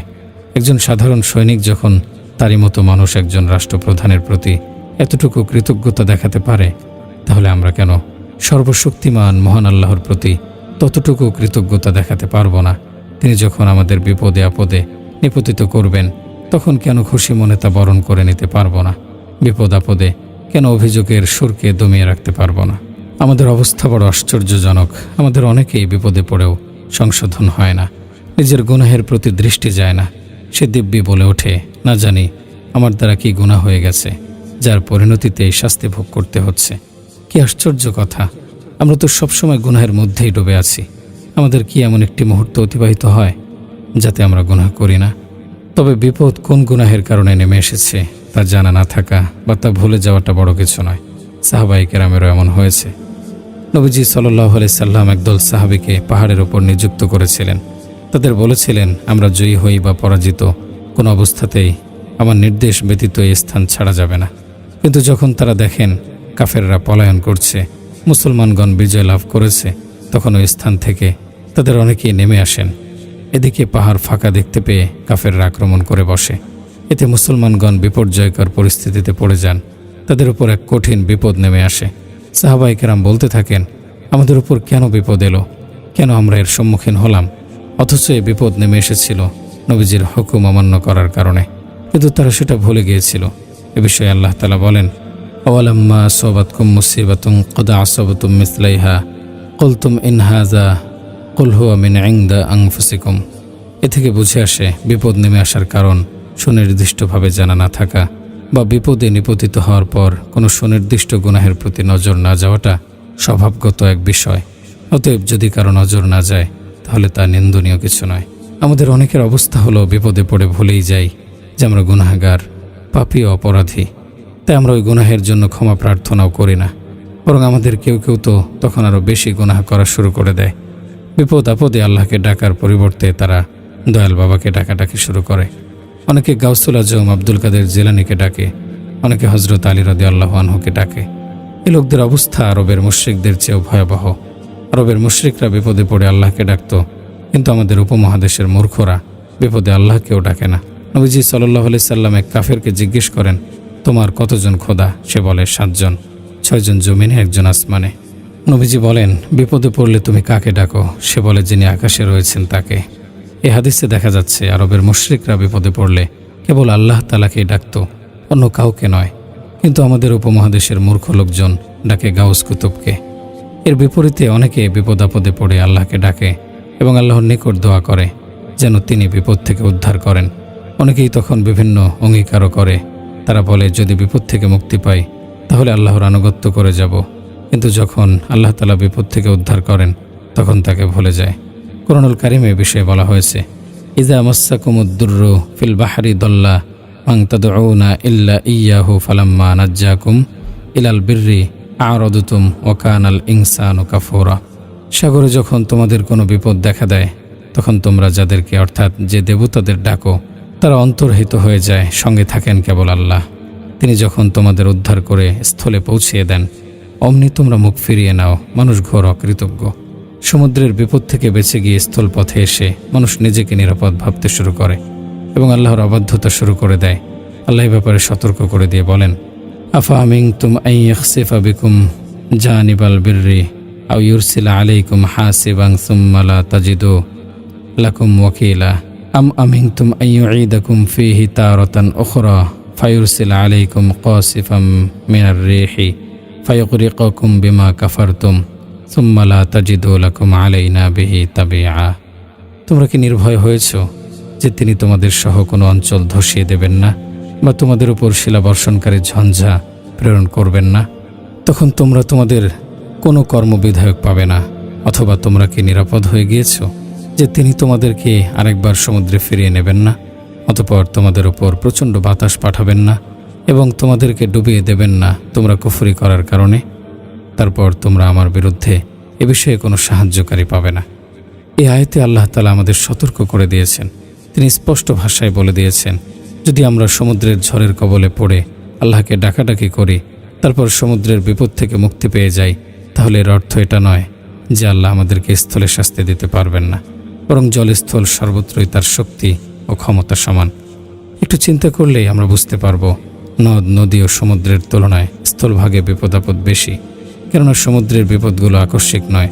ঝড়ের কবলে পড়ে জাহাজগুলো মুহূর্তের মধ্যে ডুবে যায় না, ডুবতে যথেষ্ট সময়ের প্রয়োজন হয়। এই সময়ের মধ্যে যে কেউ চাইলে নিজেকে রক্ষা করতে পারে। অনেক সময় তীর থেকে সাহায্যকারী জাহাজও চলে আসে। এর বিপরীতে স্থলভাগে গাড়ির দুর্ঘটনা হয় মুহূর্তের মধ্যে, চোখের পলকে, চাইলেও নিজেকে বাঁচানো যায় না। একবার এক লোক নদীপথে নৌকায় চড়ে কোথাও যাচ্ছিল। মাঝপথে যখন নদীর ঢেউ শুরু হয় তখন সে ভয় পেয়ে যায়, কান্নাকাটি শুরু করে। মাঝি তাকে জিজ্ঞেস করে, ভয় পাচ্ছ কেন? সে বলে, যা অবস্থা মনে হচ্ছে এখানে ডুবে মরতে হবে। আচ্ছা বলো তো, তোমার পিতা কোথায় মারা গেছে? সে বলল, বাড়িতে। মাঝি জিজ্ঞেস করে, দাদা কোথায় মারা গেছে? সে বলল, বাড়িতে। মাঝি তখন তাকে বলে, তোমার বাপদাদা সবাই বাড়িতে মারা যাওয়া সত্ত্বেও তুমি নির্ভয়ে বাড়িতেই থাকো। বাড়িতে থাকতে কি তোমার ভয় হয় না? উপরিউক্ত আলোচনা থেকে বোঝা গেল আল্লাহ তাআলা যেভাবে নদী নালা ও সমুদ্রে আমাদের ডুবিয়ে মৃত্যু দিতে পারেন, তেমনিভাবে তিনি স্থলভাগে নিরাপদ স্থানেও শাস্তি দিয়ে মৃত্যু দিতে পারেন। তাই কখনোই আল্লাহর স্মরণ থেকে উদাসীন হওয়া যাবে না। সর্বদা আল্লাহকে স্মরণ রাখতে হবে। বিপদে পড়েও আল্লাহকে ডাকতে হবে। বিপদ চলে গেলেও আল্লাহকে ডাকতে হবে। যদি আমরা তা না করতে পারি তাহলে আমরা অকৃতজ্ঞ হয়ে যাব। তিনি তখন অন্য কোনো বিপদে আমাদের নিপতিত করবেন। আল্লাহর প্রতি আস্থা রাখুন, তার প্রতি বিশ্বাসকে মজবুত করুন। অন্তরে বদ্ধমূল করে নিন যে আল্লাহ তাআলা সব কিছু করেন, তার ইচ্ছার বাইরে কিছুই হয় না। যদি এই বিষয়টিকে আপনার অন্তরে গেঁথে নিতে পারেন তাহলে দেখবেন কোনো বিপদই আপনাকে চিন্তিত করবে না। আপনার অন্তর তখন স্থির ও প্রশান্ত থাকবে। এটা আমাদের দাবি নয়, বরং বাস্তবতা। কুরআনুল কারীমে মুমিনদের ব্যাপারে এমনটি বলা হয়েছে। আল্লাহ তাআলা মুমিনদের অবস্থা বর্ণনা করে বলেন, যখন তাদের ওপর কোনো বিপদ আসে তারা বলে, কুল লা ইউসিবানা ইল্লা মা কাতাবাল্লাহু লানা ওয়া মাওলানা কুল লা ইউসিবানা ইল্লা মা কাতাবাল্লাহু লানা মাওলানা ওয়া আলাল্লাহি ফালিয়াত। বলো, আমাদের জন্য আল্লাহ যা নির্দিষ্ট করেছেন তা ব্যতীত আমাদের আর কিছুই হবে না। তিনি আমাদের কর্মবিধায়ক, আর আল্লাহর ওপরে মুমিনদের নির্ভর করা উচিত। যেহেতু আল্লাহ তাআলা আমাদের অভিভাবক ও তত্ত্বাবধায়ক, তাই আমাদের ওপর যে বিপদই আসুক না কেন তা তিনি আমাদের প্রতি দয়া অনুগ্রহ করেই পাঠিয়েছেন। তাতে নিশ্চয়ই কোনো বিশেষ কল্যাণ রয়েছে। বিপদে পড়ে যদি কারো বড় ধরনের আর্থিক ক্ষতিও হয়ে যায়, সে যদি পথের ভিখারিও বনে যায়, তবুও তার মনে প্রশান্তি বিরাজ করে। কেননা সে জানে দুনিয়ার এই সাময়িক ক্ষতির বিনিময়ে আখেরাতে সে বিরাট পুণ্যের অধিকারী হবে। তার পরকালীন নিবাস আরও উন্নত ও সুন্দর হয়ে উঠবে। এবার আপনি একটু বলুন, বিপদ আপদে যার বিশ্বাস এমন হবে, দুশ্চিন্তা তাকে কিভাবে গ্রাস করবে? এর বিপরীতে আল্লাহর ওপর যাদের বিশ্বাস নেই, যারা পার্থিব উপকরণকেই সবকিছু মনে করে, যদি তাদের ওপর কোনো বিপদ আসে, তখন তাদের তো চিন্তিত না হয়ে কোনো উপায় নেই। টেনশন ও দুশ্চিন্তায় তাদের ঘুম হারাম হয়ে যাওয়াটাই স্বাভাবিক। কেননা তারা দুনিয়াকে নিজেদের সব কিছু মনে করে এবং দুনিয়ার ওপরে নির্ভর করে। বিপদের কারণে যখন দুনিয়া তাদের বিরুদ্ধে চলে গেছে, দুনিয়া তাদের সাথে বিরূপ আচরণ করছে, তখন তাদের তো সবই হাতছাড়া হয়ে যাচ্ছে। তাদের ভরসার কোনো ঠিকানাই তখন বাকি থাকছে না। তাদের অনেকেই তখন দুশ্চিন্তায় পড়ে আত্মহত্যায় করে বসে। পক্ষান্তরে একজন মুমিন, আল্লাহর ওপর যার দৃঢ় বিশ্বাস রয়েছে, বিপদ আপদে সে আরও বেশি আনন্দিত হয়। সে যখন বিপদ আপদের অন্তর্নিহিত রহস্য ও কল্যাণ অনুভব করতে পারে, তখন সে আল্লাহর কৃতজ্ঞতা আদায় করে। আপনারা কি কখনো দুধের শিশুর অবস্থা লক্ষ্য করেছেন? মা যদি তাকে কোলে না রাখেন বা দুধ না দেন, এতে তার সামান্য কষ্ট হতে পারে, কিন্তু সে মাকে ছেড়ে চলে যায় না। তখন যদি অন্য কেউ তাকে কোলে তুলে নিতে চায়, তবু সে তার নিকট যায় না, মায়ের কাছেই পড়ে থাকে। মা যদি তাকে মারধরও করে, তবুও সে মায়ের কাছেই থাকে, কারণ মায়ের প্রতি তার আস্থা বিশ্বাস রয়েছে। তেমনিভাবে আল্লাহর প্রতি যাদের আস্থা বিশ্বাস আছে, তারা যদি বিপদ আপদেও পড়ে যায়, তবু আল্লাহর দুয়ার ছেড়ে অন্য কোথাও যায় না, বরং আল্লাহর দুয়ারেই পড়ে থাকে। মুসলমানগণ কখনো আল্লাহর রহমত থেকে নিরাশ হতে পারে না। তারা সর্বদা আল্লাহর রহমতের প্রতি আশা রাখে। কোরআনে তো এসেছে, লা তাইআসু মির রাউহিল্লাহি ইন্নাহু লা ইয়াইআসু মির রাউহিল্লাহ ইল্লাল কওমুল কাফিরুন। আল্লাহর রহমত হতে তোমরা নিরাশ হও না, কারণ আল্লাহর রহমত থেকে কেউই নিরাশ হয় না, কাফের সম্প্রদায় ব্যতীত। তাই যত বড় বিপদ আপদ আসুক না কেন, কখনো ভেঙে পড়া যাবে না। মনে সাহস রাখতে হবে, দৃঢ়পথ থাকতে হবে, আল্লাহর প্রতি আশা রাখতে হবে, কেননা তিনি যে কোনো সময় যে কোনো কিছু করতে পারেন। দুনিয়ার স্বাভাবিক নিয়ম ভেঙে আপন কুদরতে তিনি আপনার পাশে এসে দাঁড়াতে পারেন। অতএব হতাশ হবেন না, নিরাশ হবেন না। নিরাশ তো হবে ওই ব্যক্তি যার তাকদীরের প্রতি বিশ্বাস নেই, যে দুনিয়ার উপকরণের উপর বিশ্বাস করে বসে থাকে। মুসলমানদের সার্বিক অধপতন দেখে একদিন আমার অত্যন্ত কষ্ট হয়। তা মনের উপর জগদ্দল পাথরের মতো চেপে বসে। এমনকি আমি এতটাই ভেঙে পড়ি যে খাবার দাবার পর্যন্ত আমার নিকট তিক্ত হয়ে ওঠে। তাই ওই দিন কিছু খেতে পারিনি। ঈশান নামাজের পর যখন ঘুমাতে যাই, তখন হঠাৎ আমার মুখ দিয়ে বের হয়ে আসে, আমি তো ঈমান রাখি আল্লাহর প্রতি, ফেরেশতাদের প্রতি, তার অবতীর্ণ কিতাবের প্রতি, নবী রাসূলগণের প্রতি, পরকাল দিবসের প্রতি, তাকদীরের প্রতি, যে ভালো মন্দ সব কিছু আল্লাহর পক্ষ থেকেই হয়, এবং মৃত্যু পরবর্তী জীবনের প্রতি। সর্বশেষ অংশ যাতে বলা হয়েছে, মৃত্যু পরবর্তী জীবনের প্রতি আমি ঈমান আনলাম, তা উচ্চারণ করতে গিয়ে আমি থমকে যাই, চিন্তার সাগরে ডুবে যাই। আমার অন্তরে আল্লাহর পক্ষ থেকে তখন এই কথা ঢেলে দেয়া হয় যে তুমি তো মৃত্যু পরবর্তী জীবনের জন্য প্রস্তুতি নিচ্ছ, তাই দুনিয়ার সামান্য বিপদ আপদে কেন ভয় পাচ্ছ? কেন তুমি পেরেশান হয়ে যাচ্ছ? মৃত্যু পরবর্তী জীবনে যে ভীষণ বিপদ অপেক্ষা করছে, সেগুলোর তুলনায় এগুলো তো কিছুই না। মৃত্যুর পর কবরের ভয়ঙ্কর ঘাঁটি রয়েছে, হাশরের ময়দানের বিভীষিকাময় দৃশ্য রয়েছে, আমলনামা পরিমাপের বিষয় রয়েছে, পুলসিরাত পাড়ি দেওয়ার বিপজ্জনক কাজ রয়েছে। সেগুলোর তুলনায় দুনিয়ার এই সামান্য বিপদ তো অতি তুচ্ছ। এ বিষয়টি মনে আসার পর আমার অন্তর প্রশান্ত হয়ে যায়। তখন আমি স্বাভাবিক নিয়মে খাওয়া দাওয়া করার শক্তি পেয়ে যাই। আপনি যতই বিপদে পড়ুন, হতাশ হওয়ার কিছু নেই, কারণ আল্লাহ তাআলা আপনার সাহায্যকারী হিসেবে আছেন। দেখুন তিনি কত চমৎকার করে বলেছেন, ওয়াইন ইয়ামসাসকাল্লাহু বিদুররিন ফালা কাশিফা লাহু ইল্লা হু ওয়াইন ইউরিদিকা বিখাইরিন ফালা রাদ্দা লিফাদলিহি ইউসিবু বিহি মান ইয়াশাউ মিন ইবাদিহি ওয়া হুয়াল গফুরুর রহিম। এবং আল্লাহ তোমাকে কষ্ট দিলে তিনি ব্যতীত তা দূরকারী আর কেউ নেই, এবং আল্লাহ যদি তোমার মঙ্গল চান, তবে তার অনুগ্রহ রদ করার কেউ নেই। তার বান্দাদের মধ্যে যাকে ইচ্ছা তিনি মঙ্গল দান করেন, তিনি ক্ষমাশীল, পরম দয়ালু। হযরত আব্দুল্লাহ ইবনে আব্বাস রাদিয়াল্লাহু আনহু থেকে বর্ণিত, তিনি বলেন, আমি নবীজি সাল্লাল্লাহু আলাইহি সাল্লামকে বলতে শুনেছি, ওহে বালক, আমি তোমাকে কিছু বাক্য শিখিয়ে দিচ্ছি, তা হলো আল্লাহর হক রক্ষা করবে, আল্লাহ তাআলা তোমাকে রক্ষা করবেন। আল্লাহ তাআলার বিষয়ের প্রতি লক্ষ্য রাখবে, তাকে তোমার সামনেই পাবে। যখন কিছু চাইবে, তখন আল্লাহর নিকট চাইবে, আর যখন তোমার সাহায্য চাওয়ার প্রয়োজন হবে, তখন আল্লাহর নিকট চাইবে। জেনে রাখো, আর যদি গোটা মানবজাতি মিলেও তোমার কোনো ক্ষতি করতে চায়, তাহলে কোনো ক্ষতি করতে পারবে না, কেবল ততটুকুই করতে পারবে যতটুকু আল্লাহ তোমার ভাগ্যে লিখে রেখেছেন। আমার কাছে এক চিঠি এসেছে, তাতে বলা হয়েছে বেশিরভাগ বিপদ আপদ গুনাহের কারণে আসে। আর আমরা এটাও তো জানি, সবচেয়ে বড় গুনাহ হলো আল্লাহর প্রতি কুফরি করা। কাফেররা যাতে হরদম লিপ্ত, এই হিসেবে কাফেরদের ওপর বিপদ আপদ বেশি আসার কথা। অথচ আমরা দেখি মুসলমানরাই সবচেয়ে বেশি বিপদ আপদে জর্জরিত। কাফেরদের তুলনায় তাদের বৈশ্বিক সমস্যা সংকট বেশি। এমনকি বিভিন্ন কাফের রাষ্ট্রের হাতে মুসলমানগণ নির্যাতিত নিপীড়িত হচ্ছে। এর উত্তর হচ্ছে এগুলো আমাদের মুসলমানদের রাজনৈতিক অধঃপতন, আর এর পেছনে আমাদের আমলের অধঃপতনের দায় অনেক বেশি। আপনি মুসলমানদের আমল ও চরিত্রের প্রতি লক্ষ্য করুন, তা কতটা নিচে নেমে গেছে। আমাদের অবস্থা কতটা খারাপ হয়ে গেছে। এহেন অবস্থায় আল্লাহ তাআলা বিভিন্ন বিপদ আপদে ফেলে আমাদেরকে সংশোধন করছেন। আমরা পরাজিত হচ্ছি বটে, কিন্তু কাফেরদের হাতে নির্যাতিত হয়ে যদি সংশোধনের পথে চলে আসি এবং নিজেদের শুধরে নেই, তাহলে এই সামান্য পরাজয় হাজারো বিজয়ের সূতিকাগার হয়ে উঠবে। অনেকের তো মুসলমানদের দুরবস্থা দেখে আল্লাহর প্রতি মন্দ ধারণা চলে আসে। কেউ কেউ মনে করে, আল্লাহ তাআলা কি এই অবস্থা দেখছেন না? তিনি কেন মুসলমানদের সাহায্য করছেন না? কেন তিনি কাফেরদের কোনো শাস্তি দিচ্ছেন না? কেন তাদের ছাড় দিয়ে রেখেছেন? কেন তিনি প্রতিটি ক্ষেত্রে কাফেরদের বিজয়ী করে থাকেন? নাউজুবিল্লাহ। আল্লাহর প্রতি এ ধরনের মন্দ ধারণা করা যাবে না। এটা আমাদের ঈমানকে হুমকির মুখে ফেলে দেবে। আপনি একটু চিন্তা করে দেখুন, আপনি নিজের ঘরোয়া সিদ্ধান্তের কারণ ও সেসবের অন্তর্নিহিত রহস্য কি আপনার ঘরের কাজের লোককে বলেন? অথবা আপনি যখন আপনার অফিস বা প্রতিষ্ঠানের ব্যাপারে কোনো সিদ্ধান্ত গ্রহণ করেন, তার কারণ কি কর্মচারীদের বলেন? তাহলে গোটা বিশ্বজগতের প্রতিপালক আল্লাহ তাআলা কেন মুসলমানদের এ ধরনের বিপদ আপদে রাখার কারণগুলো আপনাকে বলতে যাবেন? আমাদের উচিত হলো আল্লাহর ইবাদত করে যাওয়া, তার প্রতি মনোনিবেশ করা, তার সিদ্ধান্ত ও কর্মের অন্তর্নিহিত কারণ রহস্য উদ্ঘাটন করা আমাদের দায়িত্ব নয়, এর পেছনে পড়া আমাদের উচিত নয়। ইতিপূর্বে কেউ না তার কর্মপন্থার রহস্য উদ্ঘাটন করতে পেরেছে, আর না কেউ করতে পারবে। মোট কথা, আল্লাহ তাআলার প্রতিটি সিদ্ধান্তের পেছনে রয়েছে বিভিন্ন হিকমত ও রহস্য, যে কারণে প্রিয় বান্দাদের ওপরও বিভিন্ন সময় বিপদ আপদ এসে থাকে। এর আরেকটি উত্তর হলো, মুসলমানগণ আল্লাহ তাআলার প্রিয় বান্দা, আর কাফেররা তার অবাধ্য বিদ্রোহী।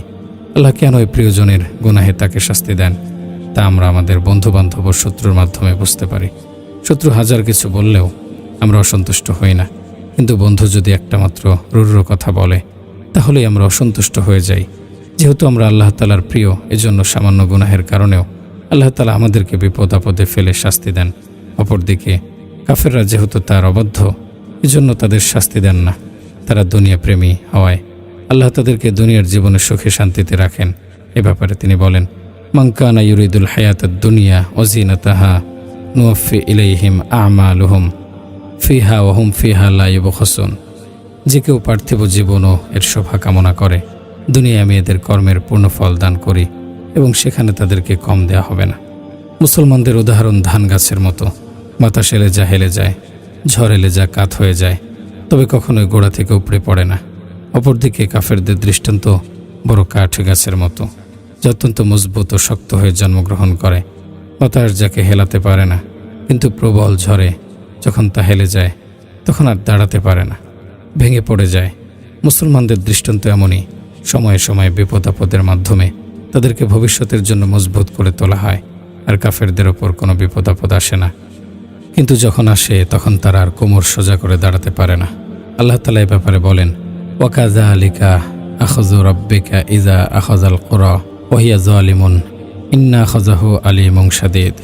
যে সকল জনপদ জুলুমে লিপ্ত হয়, তোমার প্রতিপালক যখন তাদের ধরেন, তখন তার ধরা এমনই হয়ে থাকে। বাস্তবিকই তার ধরা অতি মর্মন্তুদ, অতি কঠিন। বিপদ আপদ থেকে যেভাবে বেঁচে থাকবেন, গুনাহ ছেড়ে দিন। আপনি কি কখনো ভেবে দেখেছেন এত সব বিপদ আপদ কেন আসে? আল্লাহ তাআলা কোরআনুল কারীমের এর উত্তর বলে দিয়েছেন। তিনি বলেছেন, ওমা আসাবাকুম মিন মুসিবাতিন ফাবিমা কাসাবাত আইদিকুম ওয়া ইয়াফু আন কাসীর। তোমাদের যে বিপদ আপদ ঘটে, তা তো তোমাদের কৃতকর্মেরই ফল, এবং তোমাদের অনেক অপরাধ তো তিনি ক্ষমা করে দেন। বিপদ আপদে পড়লে প্রথমত নিজের গুনাহের কথা স্মরণ করুন, গুনাহগুলো ছেড়ে দিন, আল্লাহর নিকট তাওবা করুন, তাকে সন্তুষ্ট করে তুলুন। জেনে রাখুন, গুনাহের কারণে তিনি অসন্তুষ্ট হয়ে যান। যতক্ষণ পর্যন্ত আপনি তাকে সন্তুষ্ট না করতে পারছেন, ততক্ষণ বিপদ দূর হবে না। আর তাকে সন্তুষ্ট করার উপায় হলো বেশি বেশি ইস্তিগফার করা এবং খাঁটি দিলে তাওবা করা। তবে সেই তাওবা হতে হবে পরিপূর্ণ। তা হলো আল্লাহর হক আদায় করার পাশাপাশি বান্দার হক আদায় করে দেয়া। আমাদের প্রবাদ আছে, যেমন কর্ম তেমন ফল। এটা সর্বক্ষেত্রেই প্রযোজ্য। যদি আমরা আল্লাহর অবাধ্যতা করি, তার বিরোধিতা করি, তাহলে আল্লাহ তাআলা আমাদের থেকে মুখ ফিরিয়ে নেবেন, তিনি আমাদের শাস্তি দেবেন। তিনি তো স্পষ্ট ভাষায় বলে দিয়েছেন, আসা রব্বকুম আইয়ার হামাকুম ওয়াইন উত্তুম উদুনা ওয়াজআলনা জাহান্নামা লিল কাফিরিনা হাসিরা। সম্ভবত তোমাদের প্রতিপালক তোমাদের প্রতি দয়া করবেন, কিন্তু তোমরা যদি তোমাদের পূর্ব আচরণের পুনরাবৃত্তি করো তবে আমিও পুনরাবৃত্তি করব। জাহান্নামকে আমি বানিয়েছি কাফেরদের জন্য কারাগার। মুসলমানগণ বর্তমানে বিভিন্ন বৈশ্বিক সমস্যা সংকটে জর্জরিত। যদি তারা প্রকৃত শান্তি ও আনন্দঘন জীবন পেতে চায় তাহলে একটাই পদ্ধতি, তা হলো আল্লাহর প্রণীত জীবন বিধান মেনে নেয়া, তার আইনকে বাস্তবায়ন করা। দোয়ার প্রতি যত্নবান হন। দোয়া অত্যন্ত গুরুত্বপূর্ণ আমল। এর মাধ্যমে বহু বিপদ আপদ কেটে যায়। মানুষ বিপদ আপদে পড়লে পুরো পৃথিবী চষে ফেলে, কিন্তু মূল ঔষধ দোয়া থেকে তারা উদাসীন থেকে যায়। অথচ দোয়া গুরুত্বপূর্ণ বিষয়।